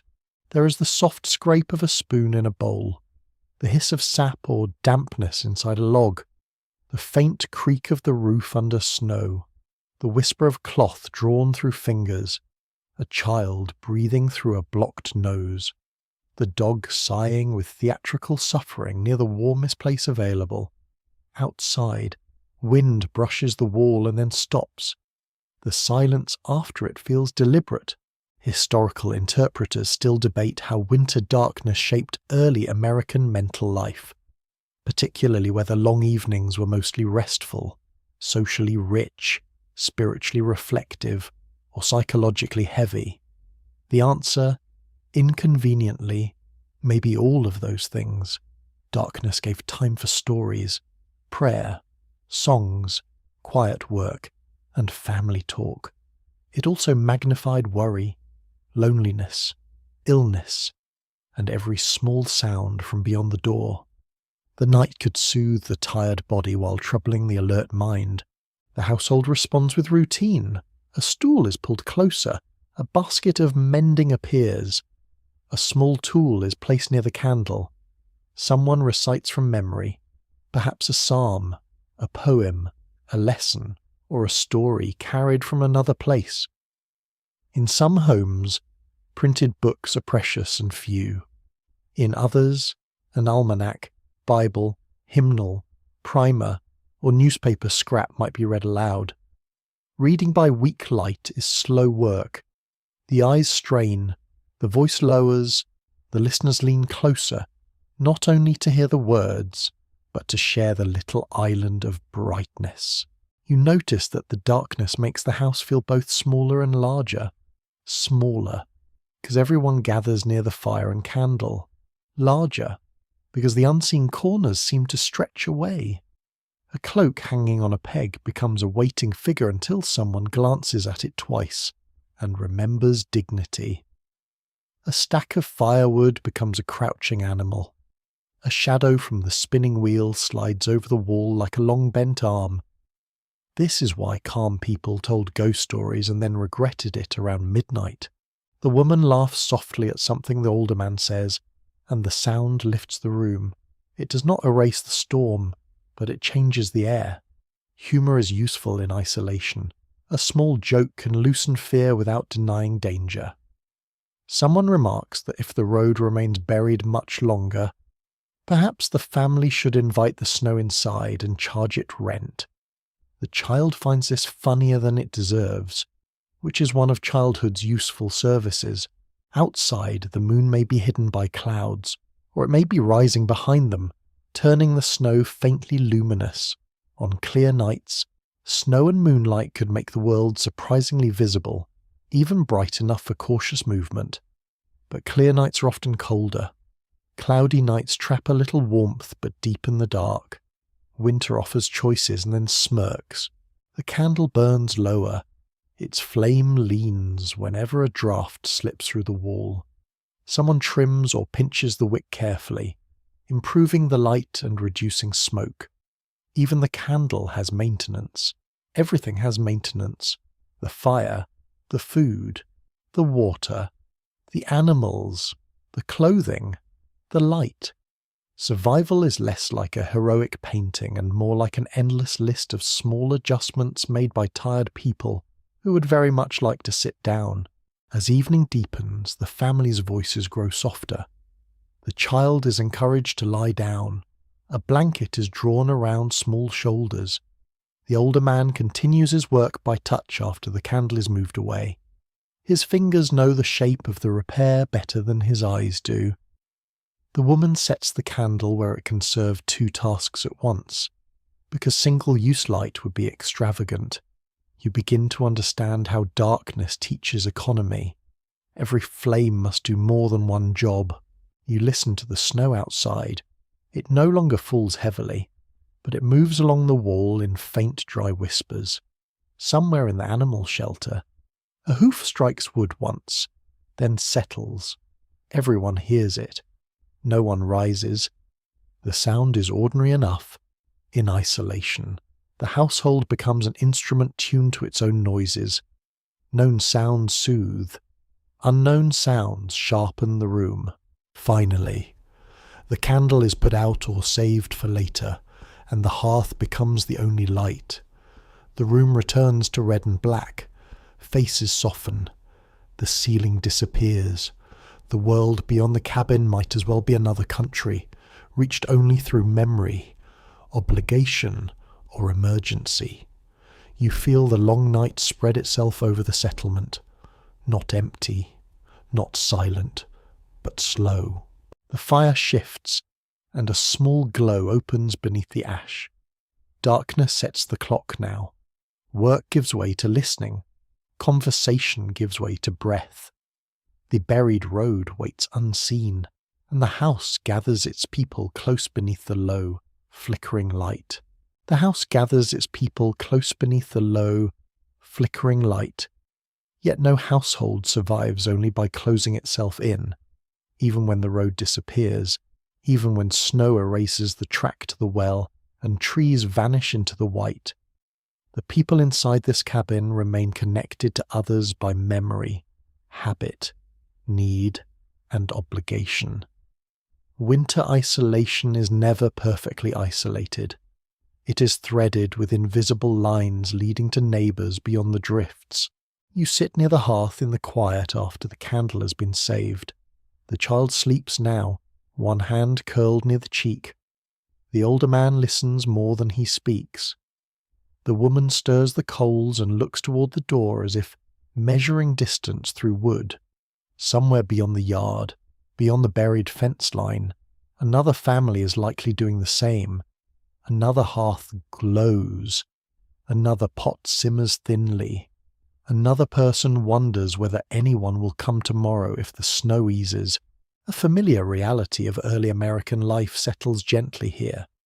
Many rural communities depended on mutual aid among neighbours for survival, sharing labour, tools, food, news, medical help, childcare, and emergency support when roads, weather, or distance made formal services unreliable. A neighbour was not simply someone who lived nearby. A neighbour could be the person who helped raise a beam, lend a horse, carry news, dig a grave, watch a sick child, or bring fire when your hearth failed. Very inconvenient, perhaps, if you disliked them. Very important, if winter disliked you more. The woman takes a small piece of cloth from a peg near the door and folds it slowly. It may be meant for repair, but her eyes keep drifting outward. You realise she's thinking of the next house, not as a vague social idea, but as a practical question. Are they well? Did their cow calve early? Did the old grandmother there still have a cough? Did they lay in enough wood? Did someone from that house mean to return before the storm and fail to arrive? In a snowbound settlement, concern travels even when feet cannot. People build little maps in the mind. Here is the widow with 2 sons. There is the family near the creek. Beyond them, the miller. Farther still, the road toward the meeting house. Each place carries a set of expectations. Smoke should rise from that chimney. Tracks should appear near that fence after snowfall. A dog should bark when someone passes. The absence of ordinary signs becomes a message. A curious practice appears in such conditions, not universal, but easy to understand.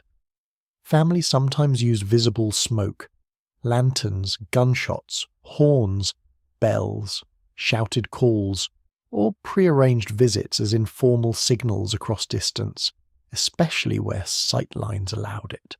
Not every place had a neat system, and nobody had a customer support number for winter. Still, people learned how to read signs. Smoke rising steadily might mean the hearth was alive. No smoke on a bitter morning might invite worry.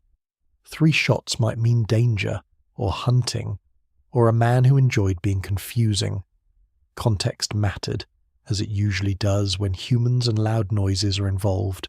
The older man shifts and speaks quietly about the neighbour across the creek. The crossing will be difficult now. Ice may be thick at the edge and weak in the middle, which is winter's idea of a joke. A bridge, if there is one, may be buried or damaged. A fallen tree could block the approach.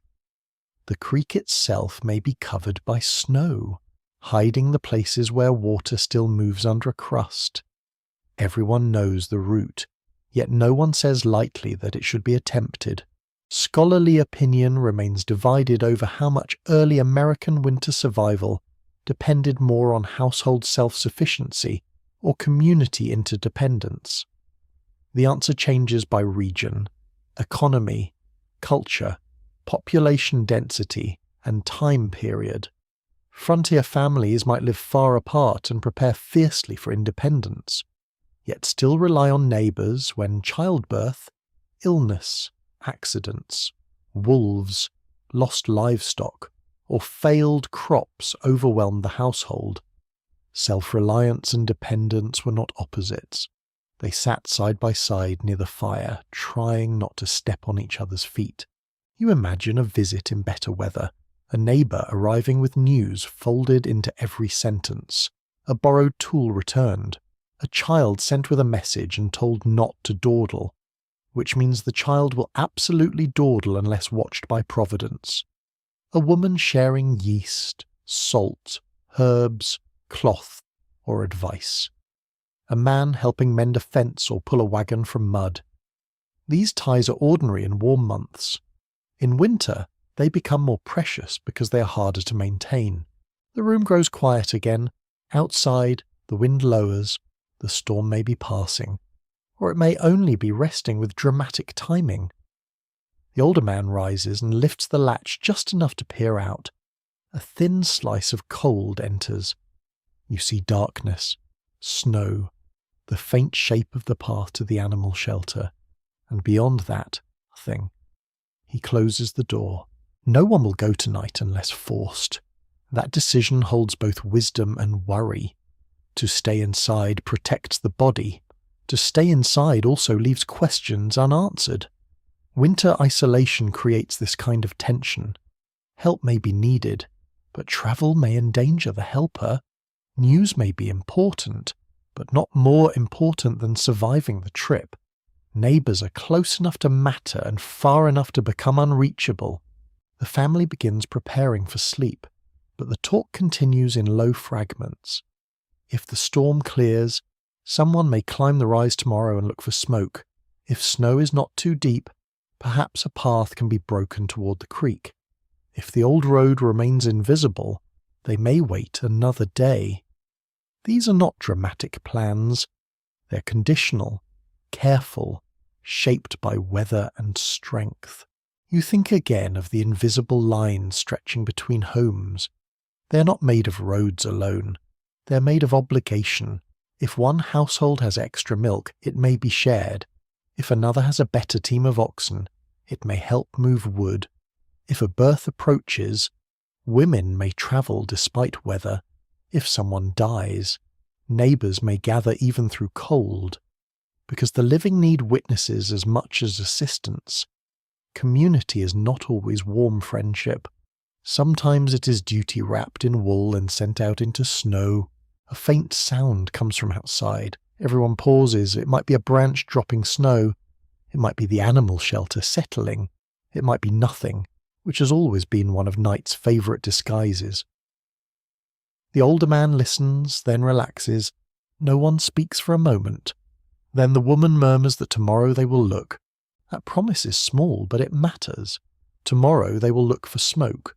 Tomorrow they will check the path. Tomorrow they will remember that other people are out there, behind their own doors, beside their own fires, counting their own stores. Winter narrows the world, but it does not erase responsibility. You lie near the hearth as the room dims deeper. Beneath the ash, the coals glow. Beyond the walls, other coals may be glowing too, scattered across the dark settlement like hidden red eyes of warmth. The road is buried, the creek is uncertain, the night is long. Yet the households remain connected by concern moving silently through snow. Concern moves silently through snow, but inside the cabin, another kind of worry begins closer to the body. It starts with a cough, not a dramatic cough, not the sort of cough that makes everyone leap up and announce a crisis with terrible lighting. It is small, dry, and tired. The child turns in sleep, coughs once, then again, and the room seems to listen. The woman pauses with her hand near the hearth. The older man lifts his head. Even the dog opens one eye, decides this is not food, and closes it again. Still, the sound has changed the air. Winter isolation makes illness feel larger. A cough is never only a cough when the road is buried, when the doctor is miles away, when the nearest neighbour may not be able to cross the creek, and when every room is filled with smoke, damp wool, shared breath, and fatigue. You lie near the hearth and feel the warmth on one side of your body, the cold on the other, and you understand how fragile comfort really is. A clear historical truth settles into this quiet room. In early America, medical care was often limited by distance, cost, weather, and availability. So households relied heavily on home remedies, family knowledge, midwives, herbal preparations, religious comfort, and help from neighbours before any trained physician could arrive. A doctor, if there was one within reach, might not come quickly. He might not come at all in deep winter. And even if he did, his saddlebag did not contain modern antibiotics, sterile equipment, or a friendly pharmacy receipt. The past was brave, Yes, but it was also undersupplied. The woman rises and goes to the child. She places the back of her hand against the forehead, then the cheek, then the neck. Her movements are gentle but precise. She has done this before. Almost everyone has. Fever is read by touch. Breathing is judged by ear. Skin colour is studied in firelight. The child blinks, half awake, confused by the attention. A cup is lifted. A small sip is offered. The child drinks, frowns, and curls back into the blanket. Near the hearth, a small bundle of dried plants hangs from a beam. Their shadows tremble in the firelight. Different households held different remedies, depending on region, culture, access, and knowledge shared across English, Dutch, German, African, indigenous, French, Spanish, and other traditions. Some plants might soothe the throat. Some might do little besides taste memorable and give adults something hopeful to prepare. Some remedies helped, some harmed. Some simply made waiting feel less helpless, which is not nothing. A curious healing detail appears in the low glow. Early American households sometimes used onion poultices, vinegar mixtures, herbal teas, warming stones, goose grease rubs, steam, or strong-smelling preparations for coughs and congestion. Some of these were rooted in older European practices, some in local adaptation, and some in the ancient medical principle of making the patient smell so intense that illness might leave out of embarrassment. Gentle sarcasm aside, the point was care. People used what they had, because what they had was often all there was. The woman sets water near the fire to warm. Steam begins slowly, not enough to fill the room, only enough to soften the air around the cup. She crushes or crumbles a dried leaf between her fingers. The smell rises faintly, bitter and green. It cuts through smoke and stew and wool. You watch her measure not with spoons marked by numbers, but by memory. A pinch, a little more, not too much, enough for warmth, enough for comfort.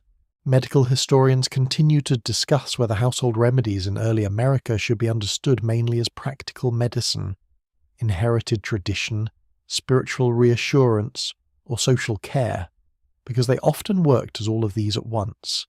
A tea could soothe the throat, a prayer could quiet fear, a poultice could warm the chest, a mother's hand could tell a child that someone was watching. Treatment was not only chemical, it was emotional, spiritual, domestic, and deeply human. The older man shifts closer to the door, not to leave, but to listen again. If the child worsens, there may be talk of sending someone to a neighbour. A neighbour may know a remedy, a midwife may have experience, another household may have herbs, honey, spirits, clean cloth, or simply stronger hands. But travel is dangerous now. The snow is still deep. The creek is hidden. Night travel would be foolish unless the need becomes greater than the risk. That is the cruel arithmetic of winter illness. How sick is sick enough to go out? How dangerous is the road compared with the fever? How much can be done at home? Every decision is made without certainty. The family does not have charts, thermometers in every drawer, or a nurse line waiting patiently. They have breath, touch, memory, and fear kept quiet for the child's sake. You hear the child cough again, wetter now, then settle. The woman sits nearby, not returning fully to her place. She will doze in fragments, sleep, in a house with illness, become something borrowed in small pieces. Someone must watch the fire. Someone must watch the child. Someone must listen for changes. The night lengthens, and everyone becomes a little more alert than they want to be. The room's conditions do not help. Smoke from the hearth may irritate lungs.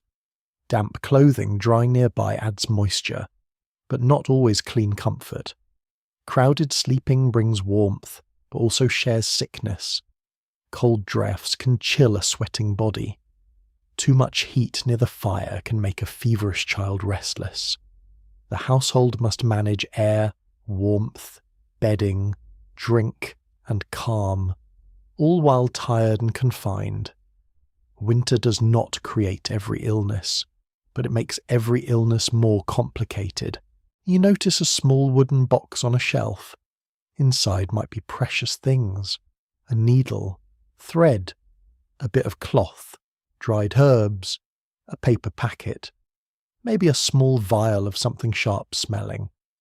Household medicine often lived among ordinary objects, not in a separate clean room. Health was part of housekeeping. A clean cloth mattered, warm broth mattered, dry bedding mattered, good ventilation mattered. Though good ventilation in a freezing cabin is one of those ideas that sounds sensible until someone opens the door and everyone glares. The woman lifts the cup and helps the child drink again. The child protests weakly. This is reassuring in its own way. A child with enough strength to complain is still very much present. The older man makes a soft joke about the medicine tasting better than snow water and receiving no agreement from the patient. The room smiles carefully, not loudly. Humour lowers fear by a finger's width.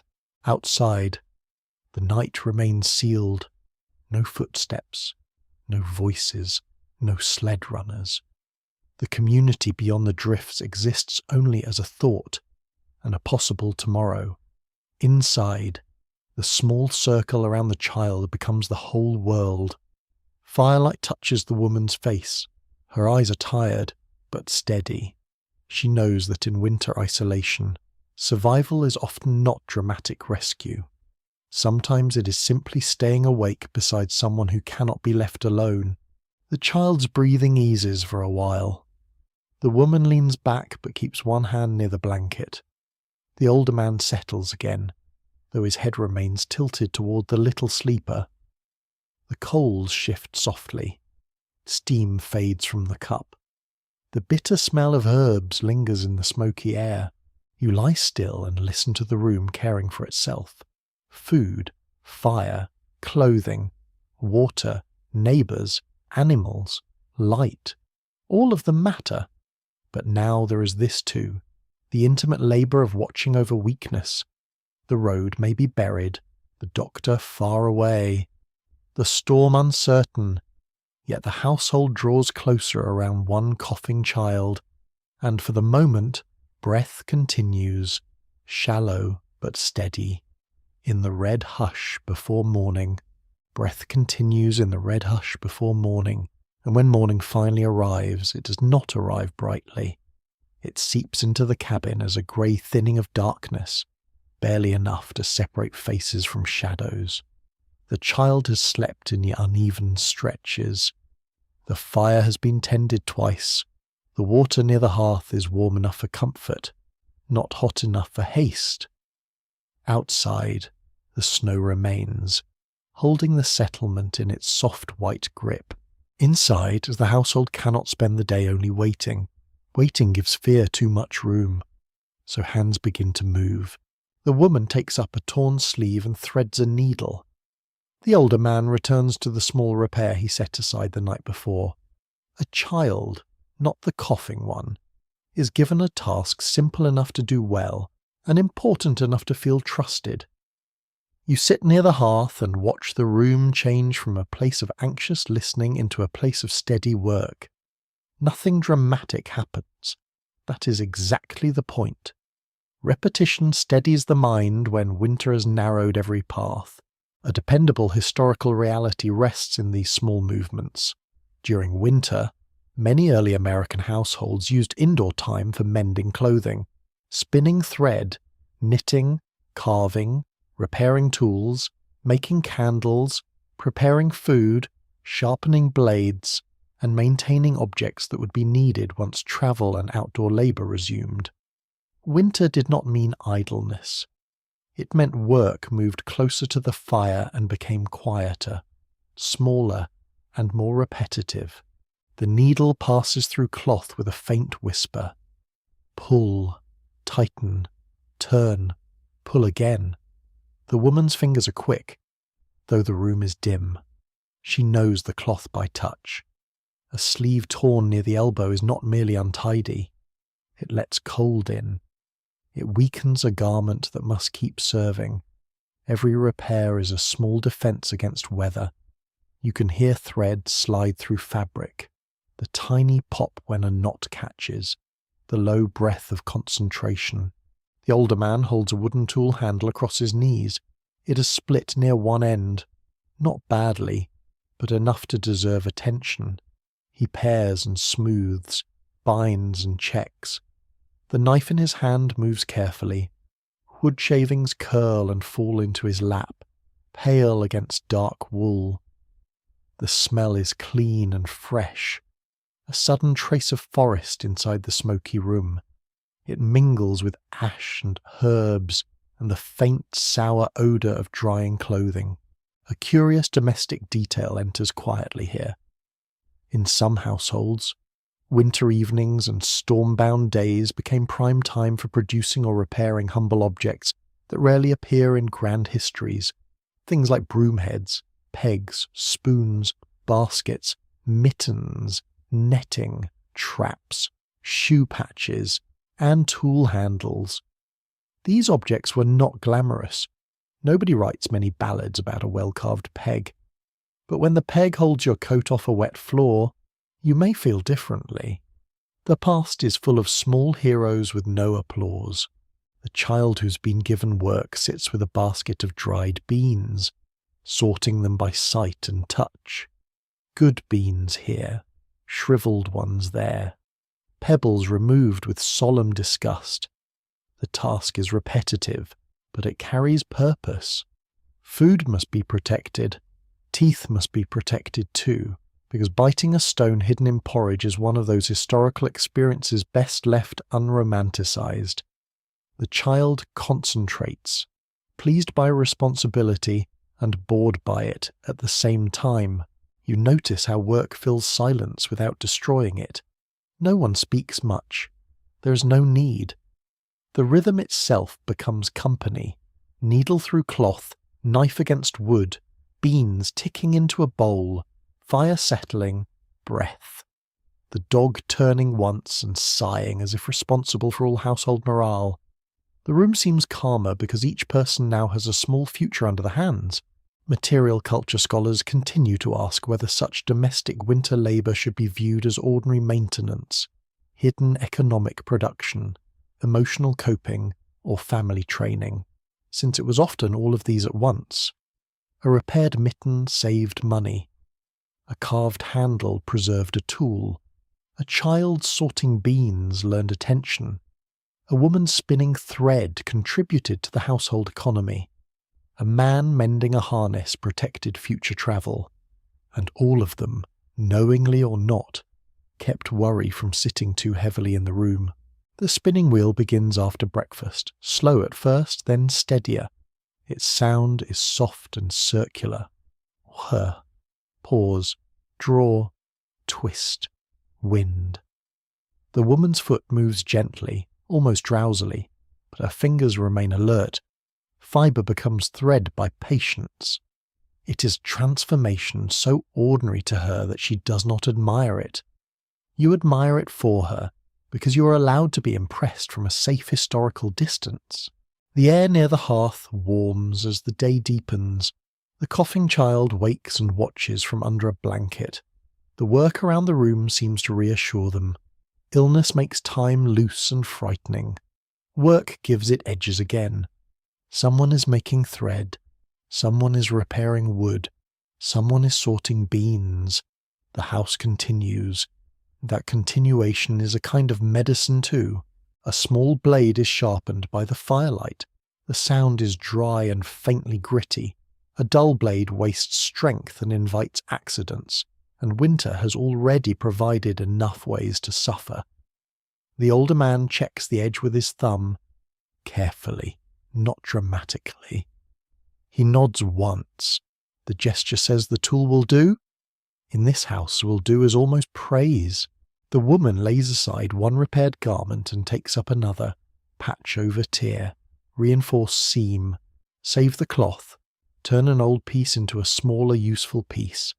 Nothing is merely old if it can become something else. A worn skirt may become children's clothing, a torn shirt may become bandages or cleaning rags.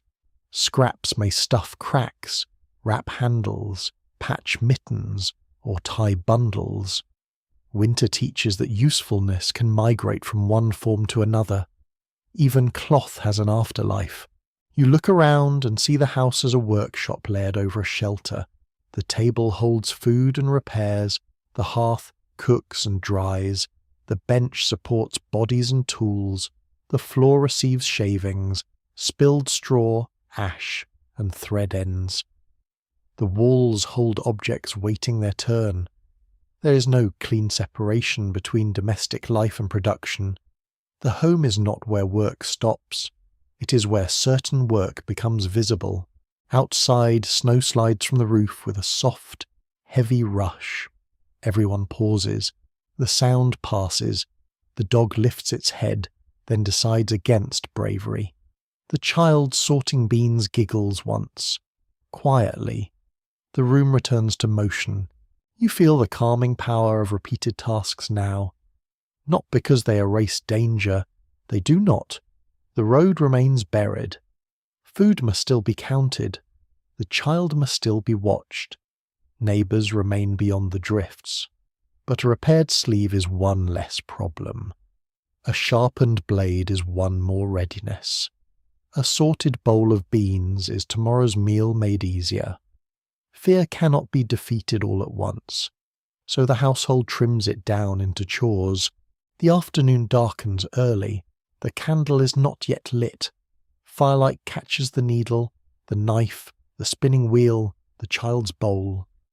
The room hums with small labours, each one modest, necessary, and oddly soothing.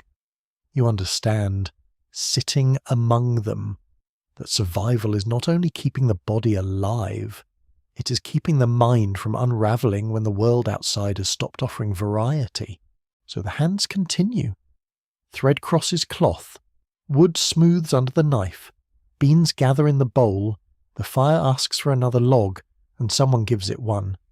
Work answers fear in the only language winter respects, again and again and again. Work answers fear again and again, and beside that work, children learn without anyone calling it a lesson. They learn by watching hands, by copying movements, by being corrected softly before a mistake becomes expensive, painful, or both. The coughing child sleeps under a blanket near the hearth, while the other children move through the room with the careful impatience of young people who want to help, and also would prefer not to be assigned anything dull. You watch one child carry a small armload of kindling from the indoor stack to the hearth. The pieces are light enough for small hands, but important enough to matter. Another child sorts scraps of cloth, separating pieces large enough for patches from those only useful for stuffing cracks or tying bundles. A third, older perhaps, checks the covered pail and reports how much water remains. None of this looks dramatic. Yet this is how winter knowledge enters the body, not through speeches, but through tasks repeated until they become instinct. A well-established truth about early American family life appears in these movements. Children in many households were expected to contribute labour from a young age, with duties shaped by age, gender, region, season, family need, and skill. They might fetch small wood, feed chickens, card wool, watch younger siblings, carry water in smaller amounts, help prepare food, tend fires under supervision, gather eggs, sort produce, mend simple items, or run messages when weather allowed. Childhood existed, yes, but it was threaded tightly through household survival. The child with kindling kneels too close to the fire. At once, the woman glances over, not sharply, not cruelly, but with the force of someone who has imagined every possible disaster before breakfast. The child shifts back. Sparks pop inside the hearth as if providing emphasis. Fire is fascinating to children. which is unfortunate because fire is also fire. Winter teaches children to respect warmth without trusting it. Near the window, a girl presses one finger into the frost blooming along the pane. The ice melts briefly under her touch, leaving a tiny clear spot, then fogs again. She looks through it toward the yard. There's very little to see. Snow, the faint line of the well path, the animal shelter, the dark trees beyond. Still, she studies it as though the world might change if watched carefully enough. Perhaps it might. Children are often sent to notice what adults are too busy to see. Smoke from a neighbour, a loose hen, a shift in the weather, a sound near the barn. A small and rather charming winter custom comes into view. In some families, children learned cold weather sense through little sayings, games, chores, and warnings that turn survival into memory. They might be told to watch how smoke bends, how animals settle before a storm, how snow sounds underfoot, or how quickly wet mittens stiffen. A warning wrapped in rhyme or humour is easier to remember than a lecture. Also, children have a noble talent for ignoring plain advice, so adults have always had to decorate wisdom a little. The older man calls one child over and shows how to feel a mitten seam for weakness. He turns the mitten inside out, points to a thinning place, and lets the child press a finger against it. The child frowns, then nods. A hole in a mitten is not just a hole. It is a cold finger tomorrow, a clumsy grip on a bucket, a dropped tool, a tearful walk back from the barn. The lesson is small, but complete. Observers of childhood history still differ on whether early American winter chores made children unusually capable, unusually burdened, or both at once. It is tempting to picture sturdy little figures bravely carrying wood through snow, and sometimes that image is true. It is also true that labour could be hard, repetitive, and unfairly heavy for young bodies, especially in poor households or during crisis. Children learned resilience, but resilience often came because comfort had not been offered as an option. You watch the children play when the work loosens. Play does not vanish in winter, it changes shape. A few beans become counters for a game. A bit of charcoal marks a board or floor until someone objects. A scrap of string becomes a trap, a boundary, a pretend river, or a mystery only children understand. Outside, when weather allows, they may slide on packed snow, toss snowballs, follow tracks, make small figures, or test ice under strict warning, and then slightly less strict obedience. Indoors, play must be quiet enough not to disturb the sick child, safe enough not to upset the hearth, and tidy enough not to provoke the adult who knows exactly who scattered those shavings. One child begins making animal shapes with hands in firelight. The shadows jump on the wall, a bird, a rabbit, something that might be a wolf if the viewer is generous. The younger child laughs, then coughs from the bedding, and the laughter softens. The older sibling changes the shadow into a chicken, perhaps because chickens are less threatening and more ridiculous. The room accepts this improvement. Children also learn fear in winter, though adults may not name it. They learn that doors should close quickly. They learn that crying wastes breath if the task still has to be done. They learn that illness makes adults quiet. They learn that a storm can make a familiar world unreachable. They learn that food stores are counted, that candles are saved, that wood piles shrink, that animals must be checked even when snow bites the face. But they also learn security. The fire is tended, the pot is stirred, someone wakes in the night, someone notices when a blanket slips. The household is a net, and children feel both its tightness and its warmth. The woman gives a child a small bowl and asks for dried apple slices from the storage basket. The child goes carefully, lifts the cloth, counts out only what is asked, then pauses, tempted by sweetness. The pause is visible to everyone. It is not punished. It is understood. Dried apples smell like summer trapped in leather. The child brings them back with heroic restraint, perhaps expecting praise, perhaps expecting one slice. The woman gives a tiny piece to the coughing child first, then divides another among the helpers. The taste is sharp, sweet, and brief. Every child eats slowly. You feel how winter teaches value. A candle stub, a warm place, a dry stocking, a spoonful of thick stew, a story told before sleep. Children absorb these measures deeply. Their world is not empty of tenderness, but tenderness often arrives through discipline. Put on your cap. Stay back from the fire. Do not waste broth. Watch your brother. Tell me if the smoke stops. Carry only what you can carry safely. Come in before your toes go numb. The older man begins a story about getting lost as a boy in snow so deep that the fence posts looked shorter than dogs. The children listen with bright alarm. He tells how he found his way by hearing a cow lowing from the barn. This may be true, improved, or entirely shaped by years of retelling. It does not matter as much as the lesson hidden inside it. Listen. Know the sounds of home. Do not panic. Cows, apparently, may serve as navigation when maps fail, though one should not build a whole travel plan around that. Outside, the light fades again. The children are drawn closer to the hearth. One leans against the woman's knee. Another folds cloth with more seriousness than skill. The coughing child sleeps. Mouth slightly open. Breath softer now. The room has become a school without benches, a classroom of smoke, wool, cold boards, stored food, animal sounds, an adult patient stretched thin but not broken. You understand that winter isolation does not merely test children. It shapes them.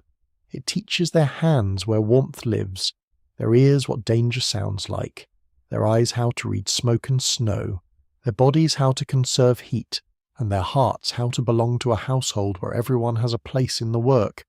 The fire lowers. A child adds kindling, correctly this time, not too close, not too much. The flame takes it gently. No one applauds. The lesson has entered quietly, which is how the cold prefers to teach. The lesson enters quietly, and beyond the cabin, other lessons wait at the edge of the trees, older than the settlement itself. The snow does not belong to the newcomers. The forest does not belong to the road. The river does not belong to the map. Long before this household learned the habits of winter here, indigenous peoples had lived with these seasons, travelled through them, read them, named them, endured them, and shaped knowledge around them with patience earned over generations. You stand near the window as the afternoon light turns the snow a dull silver. The child who added kindling correctly now watches the smoke from the chimney drift sideways. The older man follows the child's gaze, then glances toward the dark woods beyond the animal shelter. Somewhere out there are trails that do not appear on the settlement's rough maps. Routes known by memory, hunting, trade, kinship, and seasonal movement. They cross ridges, follow rivers, avoid dangerous ground, and use the land more intelligently than a straight road ever could. A grounded historical truth settles into this moment. Across early America, European colonists depended in many ways on indigenous knowledge, trade, foods, routes, snow travel practices, local plants, hunting methods, and environmental understanding, even while colonial expansion often brought violence, dispossession, disease, and broken agreements. Winter survival cannot be honestly described without that tension. Help and harm existed in the same landscape. Exchange and exploitation often stood far too close together. You feel that complexity in the silence. This household may have learned where to cross the creek safely from a native guide, trader, neighbour, captive, interpreter, or ally. They may have adopted corn varieties, beans, squash storage, maple sugaring, snowshoe use, moccasin styles, herbal knowledge, hunting paths, or winter travel advice through direct exchange or long borrowing. They may also have feared native communities because of conflict, rumour, frontier warfare, or their own awareness of living on contested land. Early America is not soft simply because the snow looks soft. History under it is uneven. Near the hearth, the woman sorts dried corn into a small bowl. Corn is not just another food here. It carries deep indigenous history, cultivated and adapted across the Americas long before Europeans arrived. It stores well, grinds into meal, thickens stews, feeds people and animals, and stands at the centre of survival in many regions. A pot of cornmeal mush near a colonial hearth is also a reminder that newcomers survived partly because they entered a world already rich with agricultural knowledge. A small, intriguing detail comes through the cold air. Snowshoes, used by many indigenous peoples in snowy regions, could make winter travel possible where ordinary boots would sink hopelessly. European settlers gradually adopted or adapted them in some areas, though often clumsily at first. Picture a confident newcomer stepping onto snowshoes for the first time and immediately discovering that walking has become a negotiation with two wooden paddles attached to pride. Practical knowledge always looks easier after someone else has spent centuries perfecting it. The older man takes down a pair of rough winter foot coverings, perhaps influenced by local designs, perhaps traded, perhaps copied imperfectly. Soft footwear suited to snow, lined or wrapped carefully, could be warmer and quieter than stiff European shoes in certain conditions. Materials and forms varied widely, and no single object tells the whole story. Still, you can see how survival pushes people to learn from what works. The snow does not care whose tradition keeps your feet warm, but history cares how that knowledge was gained, credited, traded, or taken. Scholars continue to wrestle with how to describe colonial dependence on indigenous winter expertise without turning indigenous peoples into convenient background helpers in a settler story. That debate matters. Native communities were not survival manuals waiting beside the forest. They were nations, families, farmers, hunters, diplomats, traders, spiritual communities, and political actors with their own histories and strategies. Some chose alliance, some resisted, some traded, some withdrew. Some were forced into impossible choices by disease, war, and colonial pressure. You step outside with the older man as he studies the edge of the yard. The snow has stopped falling, and the air is very still.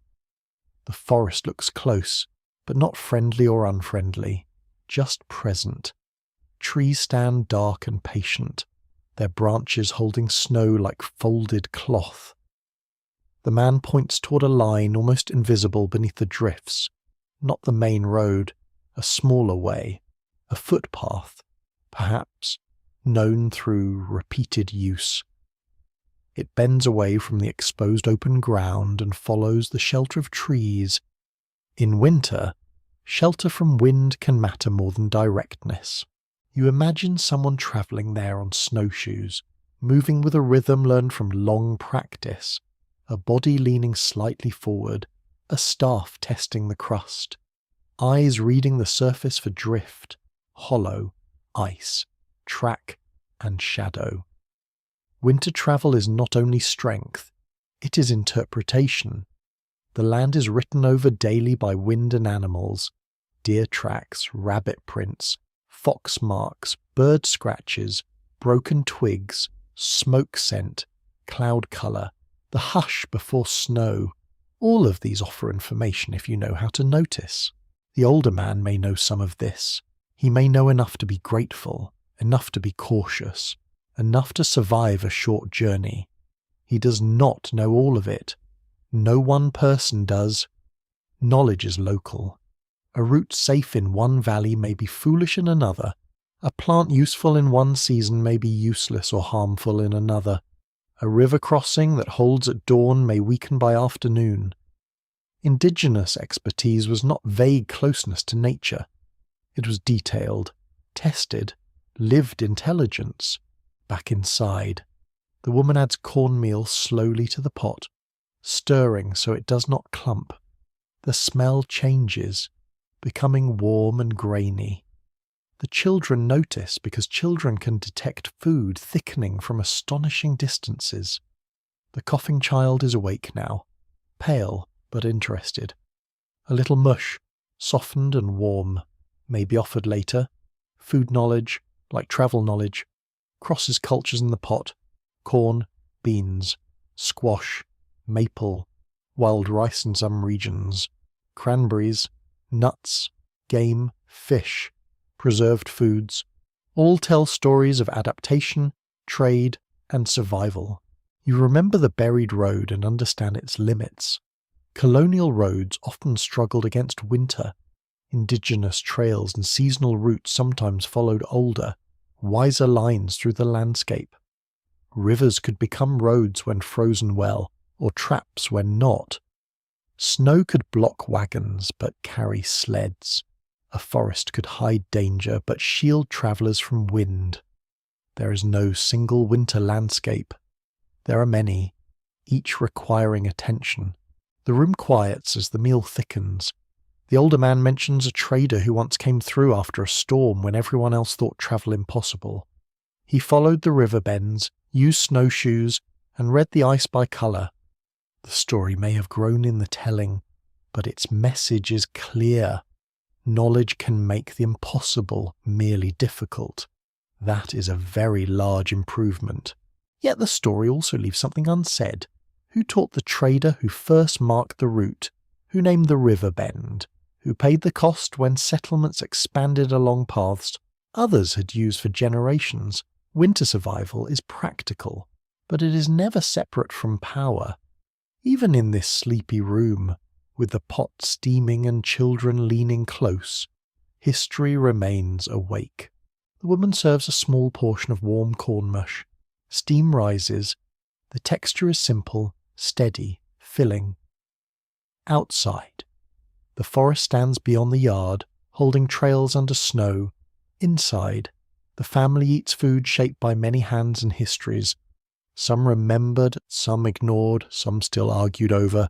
You sit with the bowl warming your fingers and listen to the quiet. The cabin feels less alone now, not because the road has opened, but because the landscape around it has deep memory.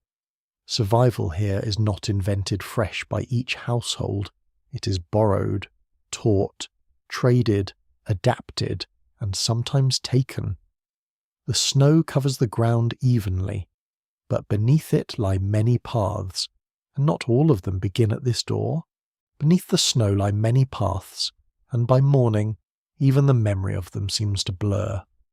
The storm returns before dawn with a force that makes the cabin feel smaller than ever. Wind presses hard against the walls. Snow sweeps across the yard in pale sheets.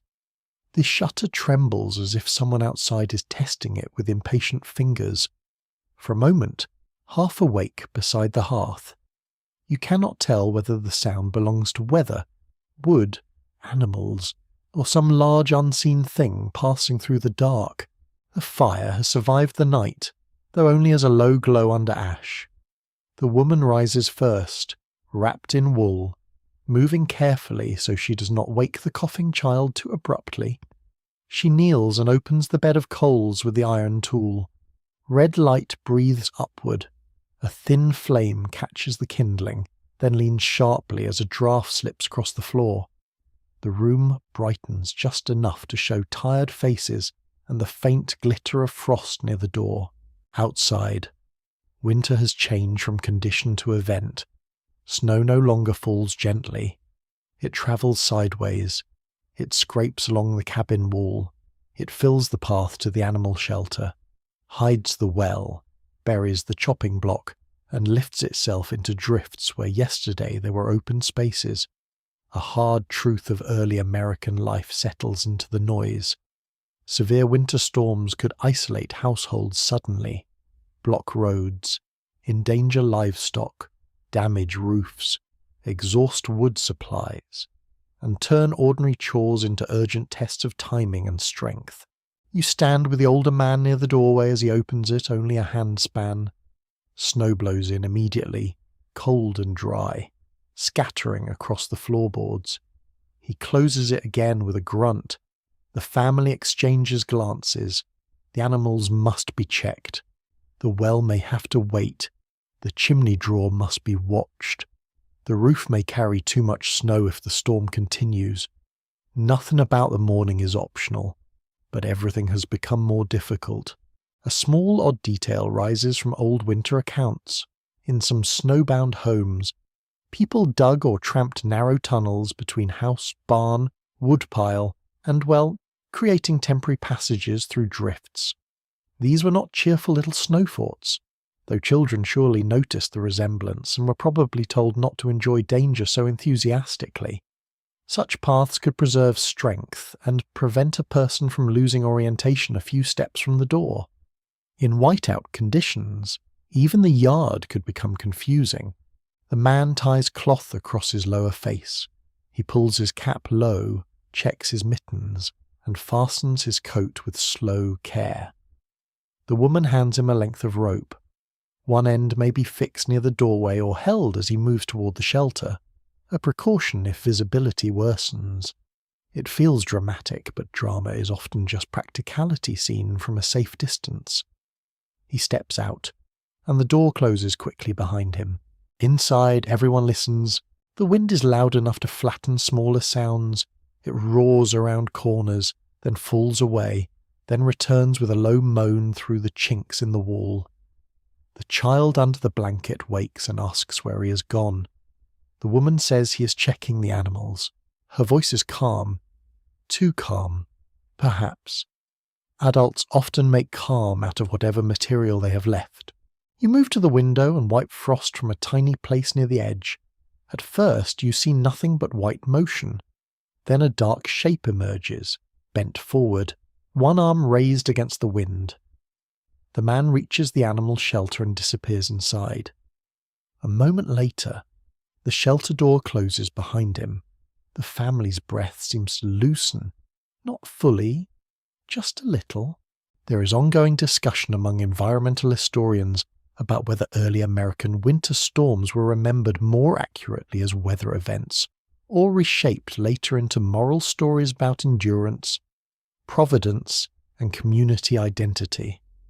A storm in the moment is wet socks, frightened animals, lost paths, smoke in the room, and aching hands. A storm years later becomes the winter of courage, the great snow, the time grandmother kept the fire alive, the day the neighbour crossed the creek. Memory tidies fear into meaning. It is kind of memory to do that, though not always precise. The woman assigns indoor work while waiting. The children gather bedding away from the door. One brings more wood from the indoor stack. Another checks the covered pail. The coughing child is told to stay wrapped and does not argue much, which worries the woman more than argument would. The pot is moved closer to heat. A little meal is stirred into water. Food must continue. Even when weather feels like the only thing in the world, a sudden thump shakes the roof. Snow sliding, perhaps. Everyone freezes. Then another rush follows, heavy and muffled, as a slab of snow falls from one side of the roof to the ground. The sound is enormous, then gone. The dog barks once, very bravely after the danger has passed, and settles again as though that was his plan. The child giggles, then coughs. The room relaxes by degrees. You feel how storms make a household reveal its training. Nobody has to ask where the spare kindling is. Nobody wonders whether the door should be opened wide. Nobody leaves the fire unattended. The children know to keep away from the threshold. The woman knows how much food can be used without regret. The older man, outside, knows the short route to the animals even when the world has no edges. Preparedness is not a speech before danger. It is what the body already knows when danger begins, at last. The door opens. The man returns in a burst of snow and breath, carrying the cold with him like a second cloak. His eyebrows are rimed white. His face is red and wet. He stamps snow from his boots and closes the door hard against the wind. The animals are alive. The shelter door needed clearing. One hen got loose inside the shed and made a scandal of herself, but otherwise all is well enough. That phrase returns again, sturdy and modest. Well enough. He brings news of the drifts. The path is nearly gone already. The woodpile can still be reached, but only by digging. The well is hidden and may need clearing later if the wind drops. No travel beyond the yard is possible today. Not wise. Perhaps not possible at all. The neighbour's chimney cannot be seen. Smoke may be there, but the snow hides it. The family receives this in silence. Storms like this change time. Morning stretches. Noon comes without brightness. The day becomes a sequence of necessary acts. Feed the fire, clear the door, save the candle, check the roof from inside if possible, listen for animals, keep the child warm, melt snow if water runs low, eat something warm. Do not spend strength on panic. Panic is a greedy guest and contributes nothing useful. The wind rises again by afternoon, louder than before. It pushes smoke down the chimney for a moment, and the room fills with a bitter sting. Eyes water. The man adjusts the hearth, opens and closes a draught gap, curses without profanity through his expression alone, which is refined historical art. Smoke clears slowly. The fire steadies. Everyone breathes easier. You sit close to the child and feel the floor vibrate faintly under each gust. The cabin is not invincible. No early American home is. Roofs leak. Chimneys fail. Doors freeze. Walls shift. Yet this one holds for now. It holds because wood was cut. Seams were packed. Food was stored. Animals were sheltered. And hands keep moving even when the storm wants all attention for itself. By evening, the storm begins to tire. Snow still blows, but less fiercely. The window shows only dim whiteness. The yard has been remade. When the door opens tomorrow, familiar things will appear in unfamiliar shapes. The path will have to be made again from nothing. The neighbour's smoke will have to be searched for again. The world after a storm is never exactly the world before it. The family settles round the hearth, quiet from effort. Someone says this storm will be remembered. The older man nods, already shaping the day into a future story. Perhaps years from now, a child will describe the snow as higher than the roof, the wind as loud as thunder, the hen as nearly heroic. The truth will remain inside the exaggeration. They endured. They stayed warm enough. They kept the fire. They waited out the white noise of winter until night folded over it. Outside, the storm moves on slowly, dragging its long pale cloak across the buried road.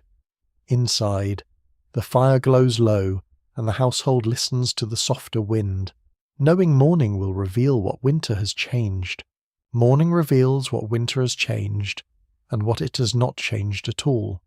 The roof still holds. The door still opens, though it complains. The hearth still glows. The animals are still alive in their shelter, steaming softly in the dimness beyond the drifted path. The child still coughs, though less often now. The road is still gone, and the food is still counted. You notice this before anyone says it. The woman lifts the storage hatch, pauses, and looks down into the cold breath beneath the floor. Her face does not change much, but her stillness says enough. The storm has taken a day, perhaps two, if the drifts remain high. The family has eaten, burned fuel, used water, fed animals, and spent strength while gaining no new supplies. Winter isolation does not always arrive as a single disaster. Often it arrives as arithmetic. A simple historical reality settles over the morning. Many early American families planned carefully for winter food needs, yet supplies could still become strained by poor harvests, spoilage, blocked roads, illness, large households, severe storms, or longer than expected cold seasons.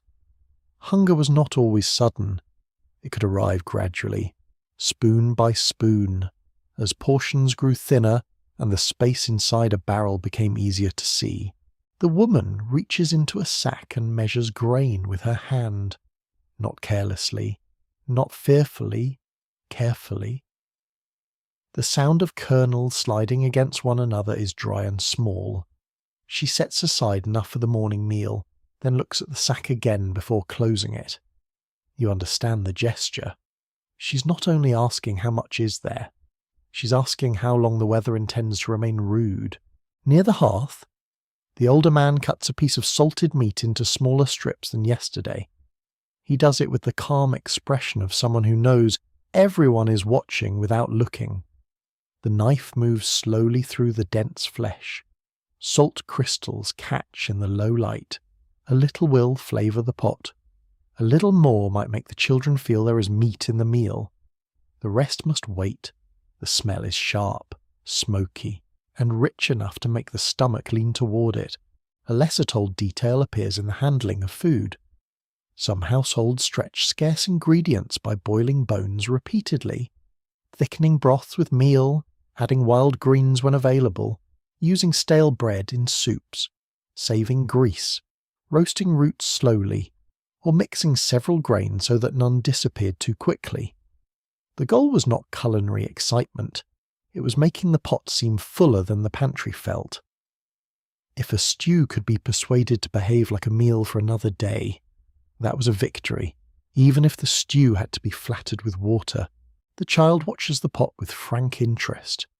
Children are not fooled by thinner meals. They may not understand every number in the household economy, but they understand bowls. They understand when slices shrink. They understand when adults say, "I had enough earlier," in that suspicious tone that has fooled no child in any century. The woman serves carefully, giving the sick child something warm and soft, the younger child enough to settle the body, the working adult's portions measured by need and habit. Recent scholarship remains cautious about describing early American winter hunger as either rare crisis or constant misery, because surviving records often come from particular regions, literate households, officials, merchants, or moments of unusual distress. Ordinary scarcity can leave fewer dramatic documents than famine. A family that quietly ate thin porridge for 6 weeks may not appear in a record at all. Absence in the archive does not mean absence in the stomach. You take the bowl offered to you. The food is warm, plain, smoky from the hearth, and slightly salty. It tastes less like flavour than endurance. The grains have softened into a thick mixture. A few bits of root vegetable appear like small treasures. The meat is present mostly as memory and scent, but that still counts. Steam rises and dampens your face. Your hands warm around the bowl before your belly does. Everyone eats slowly. That is not only politeness. Slow eating makes a modest portion last longer. It gives the body time to notice warmth. It fills the room with the sounds of spoons, breath, and swallowing, sounds that suggest order. No one complains. Complaint might be allowed in some households, but here it would not add calories, which is a practical flaw. Food monotony becomes its own trial. The same meal, or nearly the same meal, returns day after day. Cornmeal, beans, roots, dried apples, salted pork, smoked fish, rye bread, peas, squash, whatever belongs to this household's region and stores. Even enough food can become wearying when variety disappears. A craving for something fresh may grow sharp. A person might dream of greens, milk, eggs, berries, soft bread, or anything not preserved into submission.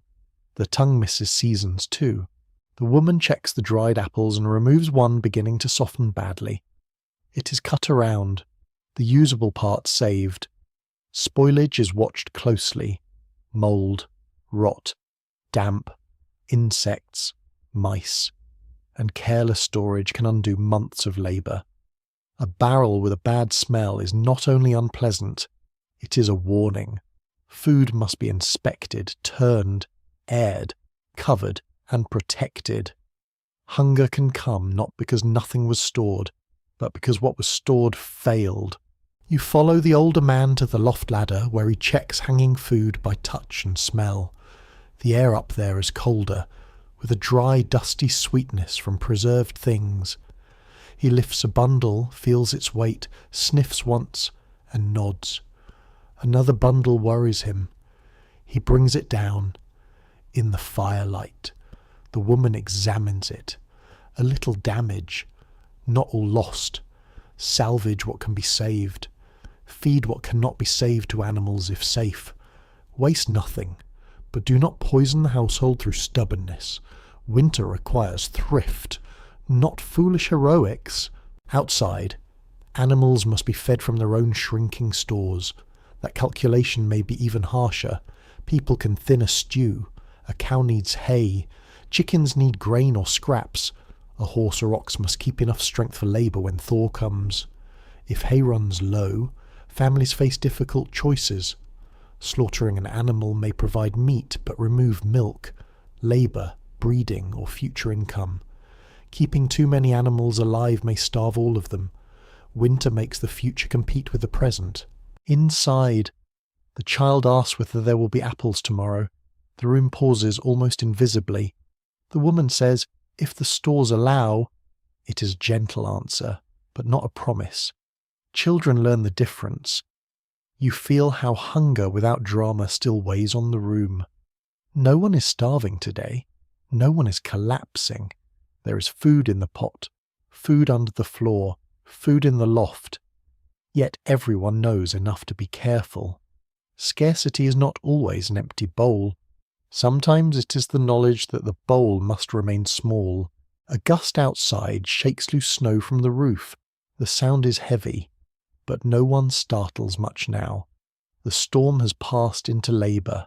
The path must be opened again. The well must be cleared. The neighbour's smoke must be sought. But before those tasks, the pot is scraped clean. The remaining liquid is saved. A bone returns to simmer later. Grease is kept. Crumbs are gathered. The family performs the quiet liturgy of not wasting. You sit by the hearth and feel the warmth of the meal spread slowly through your body. It is not fullness exactly. It is steadiness. Enough to stand. Enough to carry wood. Enough to mend. Enough to wait. In early American winter isolation, survival often depended on reaching that modest line again and again. Not abundance, not comfort. Enough. The woman closes the storage hatch. The sound is soft but final.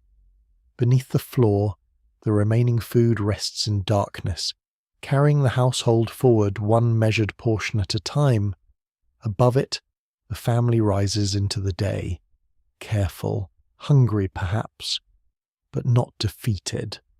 Outside, snow covers everything in false plenty, while inside, real plenty has become something humbler, something counted, guarded, stretched, and shared.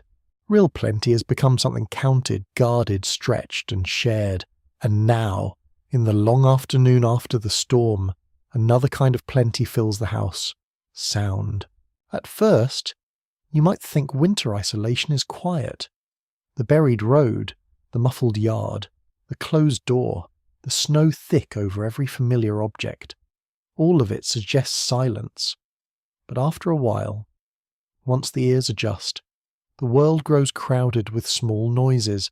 Some are soothing, some are useful, some are ridiculous, some seem to come from nowhere at all, which is exactly when everyone in the room becomes suddenly interested in listening.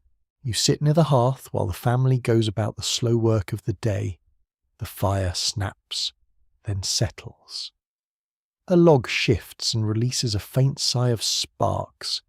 The pot murmurs softly, not boiling, only breathing. A damp mitten drops from its peg with a soft slap, and the child near the wall looks as if the mitten has personally betrayed the household. Outside, wind slides over the snow, softer now than during the storm, making the world sound wrapped rather than empty. One steady historical observation fits this moment well. In early American winter households, listening was part of daily awareness, because sounds could reveal weather changes, animal distress, structural trouble, approaching visitors, fire behaviour, illness, or danger when visibility was poor. People did not live in a world of constant mechanical noise. A strange creak, a hoof strike, a cough, a shout, a falling branch, or the sudden absence of animal sounds could matter. The ear was a practical tool, and unlike some tools, it was difficult to misplace, though children still tried not to use it when called. You hear the roof first. It gives a slow wooden complaint under the weight of snow. Not a crack. Not yet. Only pressure translated into sound. The older man lifts his head. He waits. The beam settles and then holds. He returns to his work. But more slowly. Everyone else has heard it too. The roof is part of the household now. Another body being monitored for weakness. Then comes the animal shelter. A muffled thud from beyond the door, a cow shifting, perhaps a hoof against a board. The woman pauses in her sewing. Another sound follows, calmer, the low breathy call of an animal not in panic, only impatient. The man nods, not urgent, not yet. The family returns to work. You begin to understand the difference between hearing and interpreting. The sound alone is only a sound. Experience gives it meaning. A curious detail from winter life lies in how snow changes sound. Fresh snow can absorb noise, making the world feel strangely muted, while hard crust, ice, and cold dense air can sometimes carry sounds farther than expected. A shout might vanish in one storm and travel clearly across a frozen field on another night. Bells, axes, dogs, and gunshots could sound near or far depending on weather. Winter is not just cold, it is an unreliable audio engineer. The child near the hearth begins to imitate the noises outside. First the cow, softly enough not to be scolded, then the hen, less successfully, then the wind, which comes out as a long dramatic whisper. The coughing child smiles under the blanket. The woman gives the imitator a look that says, "Charming, but choose wisdom." The child quiets, though a faint chicken noise escapes anyway. Nobody mentions it. Mercy is also a winter supply. Outside, a tree branch snaps. This time, everyone stops. The sound cracks through the afternoon like a small musket shot, then falls into a heavy rush as snow drops from branches to the ground. The dog stands, barks twice, and looks deeply proud of having identified a tree after the tree announced itself. The older man goes to the door and opens it just enough to look. Cold rolls in. He sees no immediate danger, closes the door, and says a branch came down near the far fence. The room loosens again. Researchers in sensory history have debated how much early Americans experienced winter as a season of quiet reflection compared with a season of heightened alertness. Both ideas make sense. Snow softens the world and lengthens indoor time, encouraging prayer, memory, storytelling, and rest. Yet isolation also makes every unexpected sound important. A quiet winter house is peaceful only if you trust what you're hearing. Peace, in other words, has homework.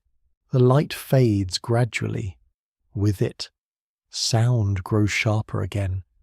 The room becomes a bowl of listening. The spinning wheel slows. The knife is set down. The child's breathing is easier today, but still watched. A drip begins near the door where snow brought in earlier has melted from a boot. Drop. Pause. Drop. It seems too loud. The woman shifts a small pan beneath it before it can wet the floor. Even water has a voice. You hear the fire differently too. A healthy fire has many tones. A bright crackle when kindling catches. A hollow pop when trapped moisture bursts in a log. A low crumble when coals collapse. A dangerous hush when it burns too low. The family knows these sounds. No one needs to stare constantly at the hearth. The ear keeps watch while the hands work. The wind returns after sunset. It threads through small gaps in the wall, not strongly, but with a thin high note. Someone has stuffed cloth into one opening, moss into another, yet the house still sings in places. A shutter knocks gently, once, twice. Then a pause long enough to become irritating. Then again. The older man mutters, rises, and fixes it from inside as best he can. A loose shutter in the dark can sound like a visitor, a warning, or an accusation. Better to stop the drama early. You listen for human sounds beyond the house. None come, no runner, no sleigh bells, no neighbour calling, no axe from another yard. The absence itself grows noticeable. It does not mean disaster. Everyone may simply be inside, conserving heat and strength. But after days of snow, people begin to miss the ordinary signs of other lives. A distant dog, a shout, a chopping rhythm, smoke seen in daylight. Sounds remind a settlement that it is more than scattered houses. The woman begins a low song while she works. It may be a hymn, a lullaby, a tune from childhood, a song adapted through memory until no one knows exactly where it began. Her voice is not for performance. It is for keeping the room human. The notes are soft and plain. The children settle. The older man's hands slow. Even the dog seems to approve, which is generous considering his earlier work against the tree. Song changes the room's soundscape. The wind becomes background. The fire becomes accompaniment. The creak of wood becomes rhythm. The song does not deny isolation. It threads through it. In early American homes, singing, recitation, prayer, and storytelling helped fill long evenings, carry memory, teach children, and calm fear. A voice could make a room feel inhabited in a deeper way than furniture or walls ever could. After the song ends, the silence that follows is softer, not empty now, but resting. You notice the small sounds again, and they no longer feel quite so sharp. The child turns in bedding. The pot lid ticks as it cools. A coal splits with a faint red wink. Outside, snow slips from a branch with a sigh so gentle it could almost be breath. Yet the family keeps listening. They cannot stop completely. Winter has trained them. If an animal cries differently, someone must go out. If the roof cracks wrong, someone must act. If a neighbour calls, someone must hear. If the fire fades, someone must wake. Sound is not decoration here. It is information moving through darkness. You lie closer to the hearth as the night thickens. The road remains buried. The pantry is measured. The animals breathe behind their boards. The neighbours remain unseen. But the house is not silent. It creaks, warms, settles, whispers, sings, and listens. And in that listening, the family remains connected to everything the snow has hidden. In that listening, the family remains connected to everything the snow has hidden. And by morning, one hidden thing becomes impossible to ignore. The neighbour beyond the creek has not shown smoke. At first, no one says it plainly. The day begins with the usual work. The fire is fed. The child's forehead is checked. The animals are visited. Snow is cleared from the doorway. Water is measured. Breakfast is stretched from the same guarded stores. Yet every few minutes, someone looks toward the window. The older man wipes a small clear patch in the frost and studies the whiteness beyond the yard. The woman pretends not to watch him watching. The storm has passed, but the world remains difficult. Snow lies deep over the buried road. The path to the animal shelter has been cut again, but beyond it, the yard becomes a smooth field of uncertain depth. The creek is hidden somewhere past the trees, its banks softened by drifts, its ice impossible to judge from here. Travel is no longer forbidden by falling snow, but that does not mean it is wise. A practical historical truth appears in the household's hesitation. In early America, winter journeys for news, medicine, food, help, or neighborly duty could be dangerous, requiring careful timing, local knowledge, suitable clothing, tools, and sometimes sleds, snowshoes, horses, or marked paths. Travel was not merely a question of distance, it was a question of weather, strength, daylight, ice, terrain, and whether the reason was important enough to risk the body. The woman finally says the neighbour's name. Softly, not dramatically. The name enters the room like another person. The neighbour is older, perhaps, or alone, or caring for someone ill. Maybe smoke should have been visible yesterday. Maybe the wind blew it away. Maybe the chimney is blocked. Maybe the household is simply keeping a low fire. Maybe nothing is wrong. Maybe everything is. Winter makes perhaps feel very heavy. The older man begins to prepare. He does not rush. Rushing before a winter journey is how people forget mittens, rope, food, or scents. He eats a little more than he might otherwise. He checks his boots and bindings. He wraps his lower legs. He chooses the better mittens. He ties cloth around his neck and face. He takes a staff, a small axe or hatchet, a pouch with food, perhaps a flask or small bottle, and a length of rope. The woman adds something wrapped in cloth, food for the neighbour if needed, or herbs, or a small measure of meal. The packet looks modest, but in this weather, modest things grow important. A curious detail belongs to such journeys. Travellers sometimes carried hot stones, warmed bricks, or heated food wrapped close to the body to preserve warmth for a little while, though nothing stayed hot for long in bitter air. Some also rubbed grease on leather, wrapped feet in extra cloth, or tucked spare mittens inside clothing so they would not freeze stiff. It sounds fussy, only until the wind cuts through a seam and teaches humility. Winter loves teaching humility. It has a full curriculum. The child asks to come. This request is denied before it finishes becoming air. The child protests weakly, because tradition requires it. The woman says no again, calmly. This is not a lesson for small feet. Not today. The older man opens the door, and the brightness outside seems almost violent after the dim room. Snow reflects the pale sky. The cold enters clean and sharp. You step with him, and the door closes behind you, cutting off the hearth smell. At once, the world becomes larger, quieter, and less forgiving. Each step breaks crust. Sometimes your foot holds, sometimes it sinks to the shin, sometimes deeper. The staff tests the surface ahead.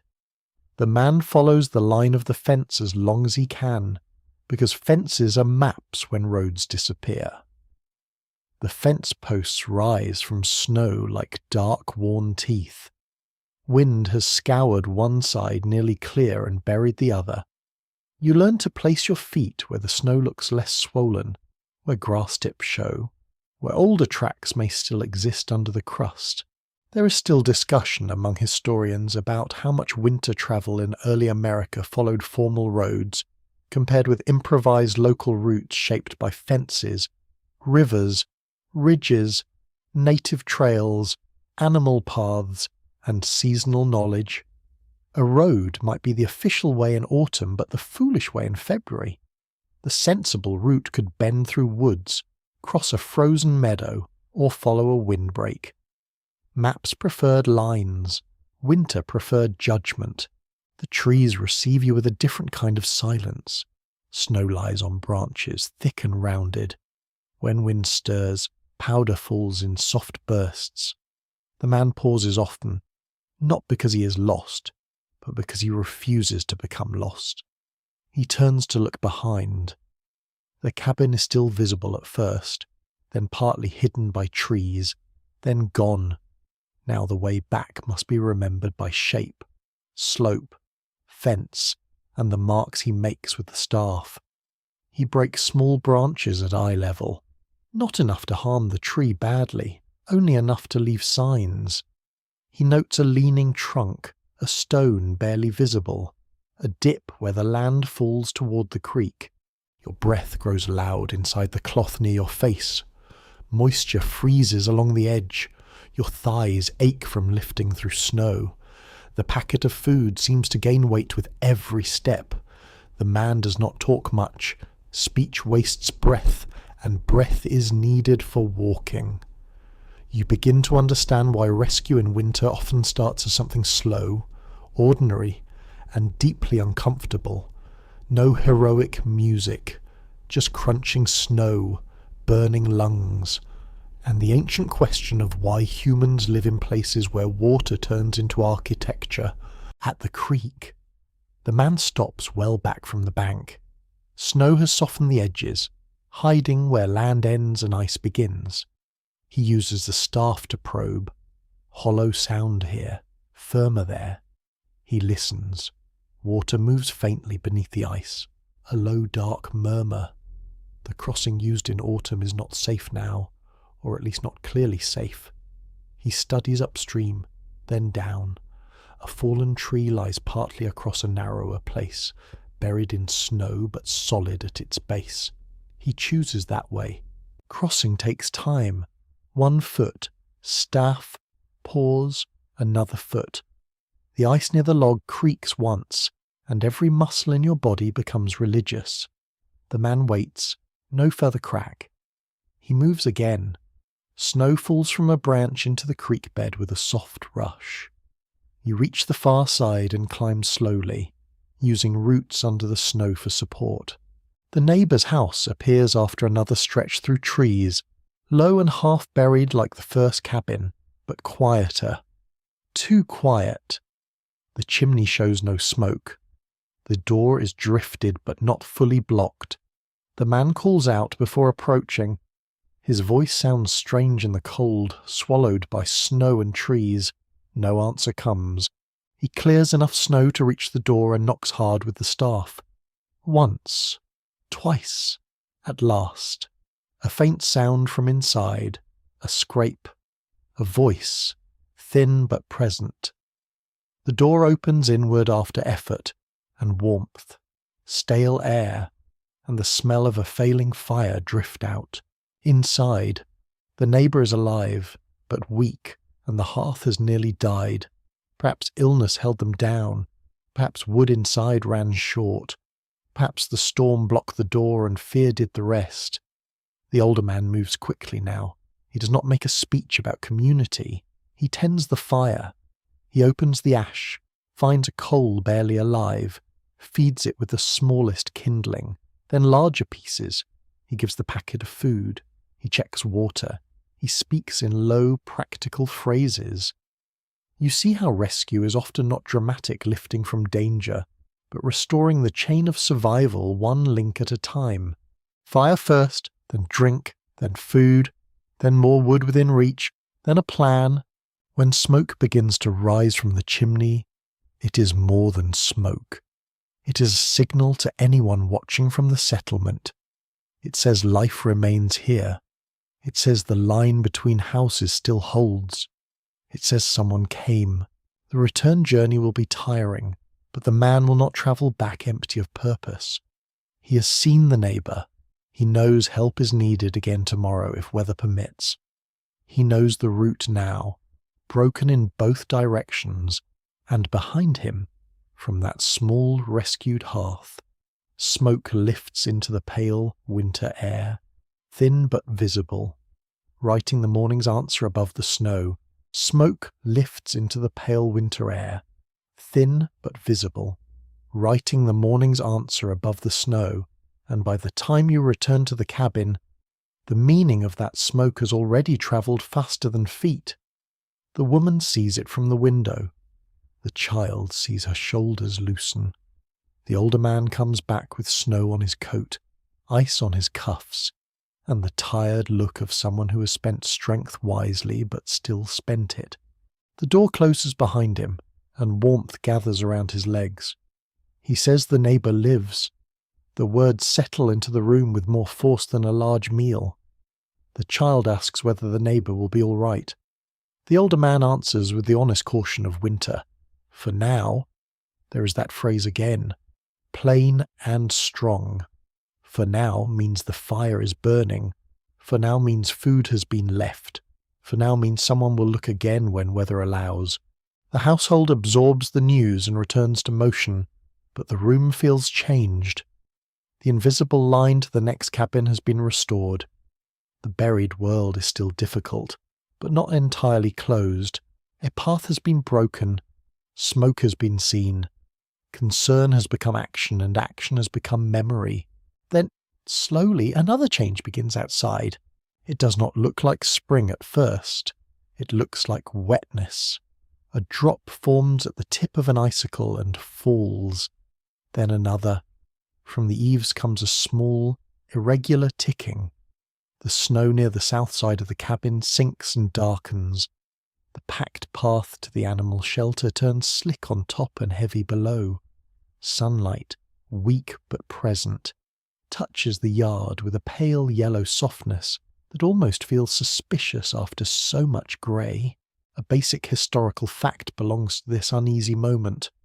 In early America, the end of winter did not bring instant relief, because thaw often turned roads into mud, weakened ice crossings, exposed damage, spoiled stored food, and created new difficulties for travel and work. Winter loosened its grip one finger at a time, and sometimes those fingers were covered in mud. Very poetic. Very inconvenient. You step outside with the family in the late morning. The air smells different. Still cold, but wetter. Snow no longer has only the clean mineral scent of deep freeze. Now it smells of earth beginning to breathe beneath it, of damp wood, thawing straw, old smoke, animal bedding, and the faint sourness of things uncovered too slowly. The yard is no longer smooth. It has collapsed into shapes. The buried chopping block shows one dark corner. Fence rails emerge in broken lines. The path to the well is a trench with shining sides. A less familiar but very real spring problem appears quickly. Food that had kept well in steady cold could become vulnerable during thaw. As temperatures fluctuated, cellars dampened, and pests became more active. The family does not celebrate the dripping eaves without also checking barrels, sacks, dried bundles, and the cellar floor. Winter cold preserved some things by accident. Spring takes that help away and sends mice as its little ambassadors. One does try to remain optimistic, but mice make it difficult. The woman opens the storage hatch and a damp breath rises. She frowns slightly. Not disaster, attention. The earth below is softening. A basket must be moved. Apples checked again. A cloth replaced. A sack lifted higher. Root vegetables inspected for rot. The household that survived freezing must now survive thawing, which seems unfair, though history has rarely been concerned with fairness. The older man goes to the animal shelter and studies the roof line. Snow has slid from one side but remains thick on the other. Meltwater drips through a small gap near the corner. Bedding must be changed before damp chills the animals. The cow shifts her weight and exhales warm breath into the gloom. The chickens become more active with the growing light, scratching at straw as if spring is a rumour they are willing to investigate. If egg laying improves soon, that will be noticed with deep gratitude and possibly excessive enthusiasm. Agricultural historians continue to examine whether late winter and early spring were more hopeful or more dangerous for rural families, since the thaw brought both access and risk. Better travel might soon return, but mud could trap wheels and exhaust animals. Ice might look firm while turning rotten beneath. Food stores might be at their lowest just before new growth appeared. The season smiled. Yes, but with several teeth missing. You follow the older man toward the edge of the yard. The broken path from yesterday's rescue journey remains visible, a line of deep prints leading toward the trees. In daylight it looks both brave and foolish. Snow has crusted overnight, and some steps now hold, while others break underfoot with a wet crunch. Beyond the trees, the creek can be heard more clearly than before.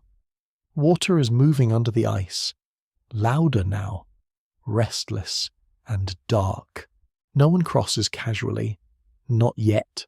The creek that carried danger under snow now carries danger under thaw. Ice grows unreliable as water rises and weakens it from beneath. A crossing safe 2 days ago may be treacherous today. The official road, still hidden in places, will soon become mud. Wheels may sink, horses may strain, boots may vanish in deep brown ruts with a soft insulting sound. Isolation does not end when snow stops falling. It changes texture. Back at the cabin, repairs begin to reveal themselves. A draft gap stuffed with cloth is damp. A roof edge needs attention. A hinge has swollen. A tool left too near wetness shows rust. The woodpile is settled and must be restacked where meltwater pools. Ashes from the hearth are carried out carefully and saved or spread where useful. Nothing rests for long. Winter has demanded endurance. Thaw demands clean-up. Yet relief is real. You can feel it in the way people stand a little longer outside. Faces turn toward weak sun. You can hear it in the children's voices, a little louder now, as they examine exposed patches of ground like explorers claiming a continent the size of a doormat. The coughing child is bundled near the door for a few breaths of fresh air, watched closely, their cheeks colour in the cold brightness. The woman smiles, small but unmistakable. A bird calls from the trees. The sound is thin but astonishing after days of wind and household noises. Everyone hears it. No one says anything at first. The bird calls again. It is not spring fully arrived, not yet, but it is note from a wider world. The dog barks in reply, because apparently diplomacy is not his strength. The older man looks toward the neighbour's chimney. Smoke rises there too. Stronger today. That sight changes the landscape.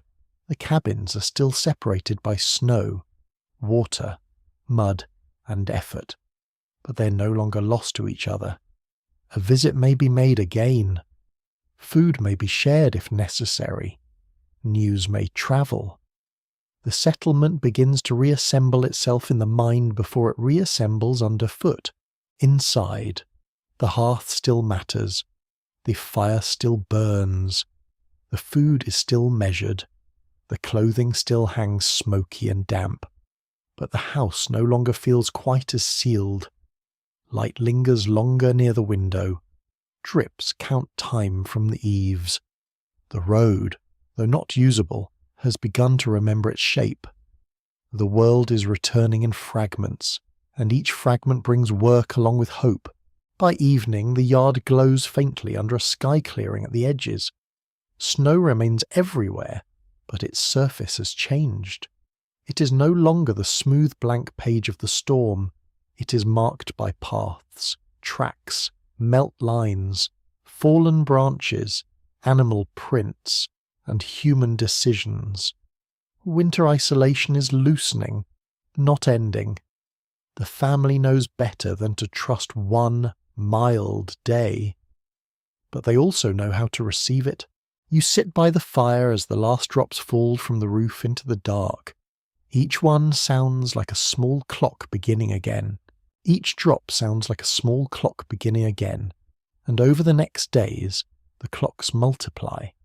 Water ticks from the eaves. Ice loosens in the creek. Snow softens along the fence line. The path to the animal shelter widens from a narrow trench into a trampled lane of slush, straw, and boot prints. The world does not wake all at once. It stirs, complains, drips on everything, and asks for repairs. You stand in the yard with the family as morning light spreads across the settlement. The sun remains weak, but it has begun to stay a little longer. Shadows look less blue. The air still bites, yet not with the same authority. Somewhere beneath the snow, earth waits, dark and patient. You can smell it now, faintly at first, then more clearly where the path has thawed near the doorway. Mud, smoke, wet straw, animal breath, and old leaves rise together. It is not the perfume of spring in a painted garden. It is rougher, sourer, more honest. It smells like survival becoming work again. One broad historical point belongs here. In early America, surviving winter isolation did not mean returning instantly to comfort, because households had to repair buildings, assess food stores, tend weakened animals, reopen roads, resume trade or worship, prepare fields, and restore community ties once weather allowed. The thaw was not a curtain lifting on happiness. It was a list, a very wet list. The older man studies the roof from the yard. Snow has pulled at shingles or thatch, loosened edges, revealed leaks. The woman checks stored food again, because the warming air makes everything more urgent. The children are sent to gather small fallen branches from near the house. Not far, not near the creek, not where the snow hides holes, not while pretending to be wolves. Instructions multiply in spring. Freedom returns slowly and under supervision. A small, unusual detail appears as the snow retreats. Lost objects emerge from the white like little messages from the storm. A dropped mitten, a broken peg, a buried spoon, a chicken feather, a forgotten wedge of firewood, perhaps even a tool that someone insisted was not lost, merely placed with confidence under 3 feet of snow. Spring in a snowbound household can feel like an archaeological dig conducted by people who already know who misplaced everything but are choosing peace. The neighbour's smoke rises steadily now. A visit has been made again. Easier but still careful. Food has been shared in both directions, not because anyone has abundance, but because community must be kept alive like coals under ash. News travels. Another household lost part of a shed roof. Someone's cow slipped but recovered. A child in a farther cabin has a fever. The mill road is still poor. The meeting house path may open soon if the thaw continues. The world returns as information before it returns as travel. Historians remain divided on whether winter isolation in early America should be remembered mainly as hardship, adaptation, or a source of community identity, because all three live together in the evidence. People suffered cold, hunger, illness, loneliness, and danger. They also developed routines, shared knowledge, strengthened obligations, and carried stories forward. A winter survived could become family memory, local legend, moral lesson, weather report, and mild exaggeration, all simmering in the same pot. You watch the children test the edge of a melting drift with sticks. The snow collapses suddenly, and they jump back, delighted by nature's little trap. The woman tells them not to soak their shoes. They immediately look at their shoes, as though surprised that shoes are involved in walking. The older man shakes his head, but his face softens. Children survived the winter too, not untouched by it, but changed. They know more now, how to carry kindling, how to listen for the roof, how to watch smoke, how to eat slowly, how to stay back from ice that looks solid but speaks in cracks. Inside, The hearth still glows, but it no longer rules every minute. Doors open longer, bedding is aired when weather allows. Damp wool is beaten, brushed, shaken, and hung. The smell of the room begins to shift. Smoke remains in the beams, of course. Smoke has signed a long lease, but fresh air enters. Sunlight reaches places that have spent weeks in shadow. Dust rises in golden threads. The house, which curled inward all winter, begins to unfold. You notice how survival leaves habits behind. The woman still measures food carefully, even as hope returns. The older man still checks the sky before every task. The children still glance toward the neighbour's chimney.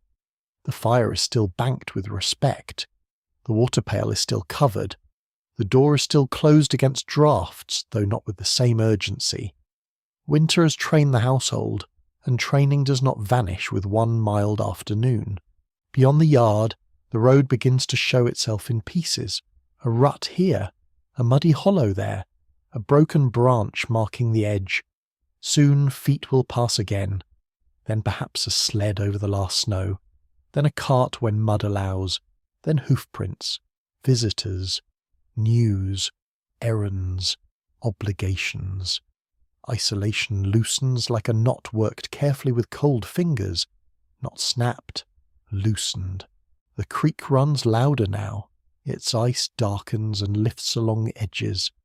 No one trusts it. This is wisdom, not pessimism. The family has learned that winter's ending can be as dangerous as its arrival. Weak ice, mud, spoiled food, tired animals, and sudden late storms still wait in the season's pockets. Early spring is a promise with small print. Still, something in the air has changed. A bird calls again from the trees. Another answers. The cow steps into a patch of pale sun near the shelter door, chewing with grave satisfaction. Chickens scratch at newly exposed ground as if they personally invented it. The dog trots along the path, nose down, rediscovering an entire library of smells hidden under snow. He seems very impressed with himself. To be fair, he often does. By evening, the family stands for a moment outside before returning to the hearth. The sky is wide and washed clean. Smoke rises from more than one chimney. The settlement is still poor in comfort, still surrounded by work, still dependent on weather, animals, food stores, neighbours, memory, and luck. Yet it is no longer sealed away. Paths are forming. Voices may soon travel. Wheels may one day turn again. The winter that pressed so heavily against the walls has begun to withdraw into story. You look back at the cabin. Its roof is stained with meltwater. Its doorway is muddy. Its walls are patched. Its hearth smoke climbs into the cooling air. Nothing about it looks grand, and yet it has held people through darkness, storm, hunger, illness, labour, and fear. That is a quiet kind of greatness, the sort history often leaves in the margins because it does not wear a uniform or sign a treaty. Inside, the fire waits. The family enters one by one, bringing damp hems, cold hands, and the scent of thawing earth. The door closes, but not against the whole world now, only against the evening chill. The room settles with a softer weight. And now, as the last winter light fades, you can let the scene slow. The fire lowers to a gentle red glow, no longer urgent, no longer fighting the storm with all its strength. It simply warms the room, patient and steady. The family grows quiet around it. The child breathes more easily. The older man rests his hands. The woman sits back for a moment without reaching for another task. Outside, drops fall from the eaves at longer intervals, slower now, softer now, each one sinking into the darkening snow. You feel the cold loosening from your shoulders. You feel the long road returning somewhere beyond the trees, not yet easy, not yet dry, but present again. You remember the buried path, the careful fire, the guarded food, the animals breathing in the shelter, the neighbours' smoke rising thin and brave above the drifts. All of it settles behind you like a dream made from wood smoke and moonlight. There is nothing more you need to carry tonight. The buckets can rest. The coals are safe. The door is latched. The animals are quiet. The creek runs in the distance, murmuring to itself beneath the soft edge of thaw. Spring has not fully arrived, but it has sent a whisper ahead, and the house has heard it. So let the room grow dim. Let the road wait until morning. Let the snow soften under the stars. You're warm enough now. You're safe enough now. The fire breathes low. The old cabin holds, and winter, at last, steps gently back into the trees. Sweet dreams,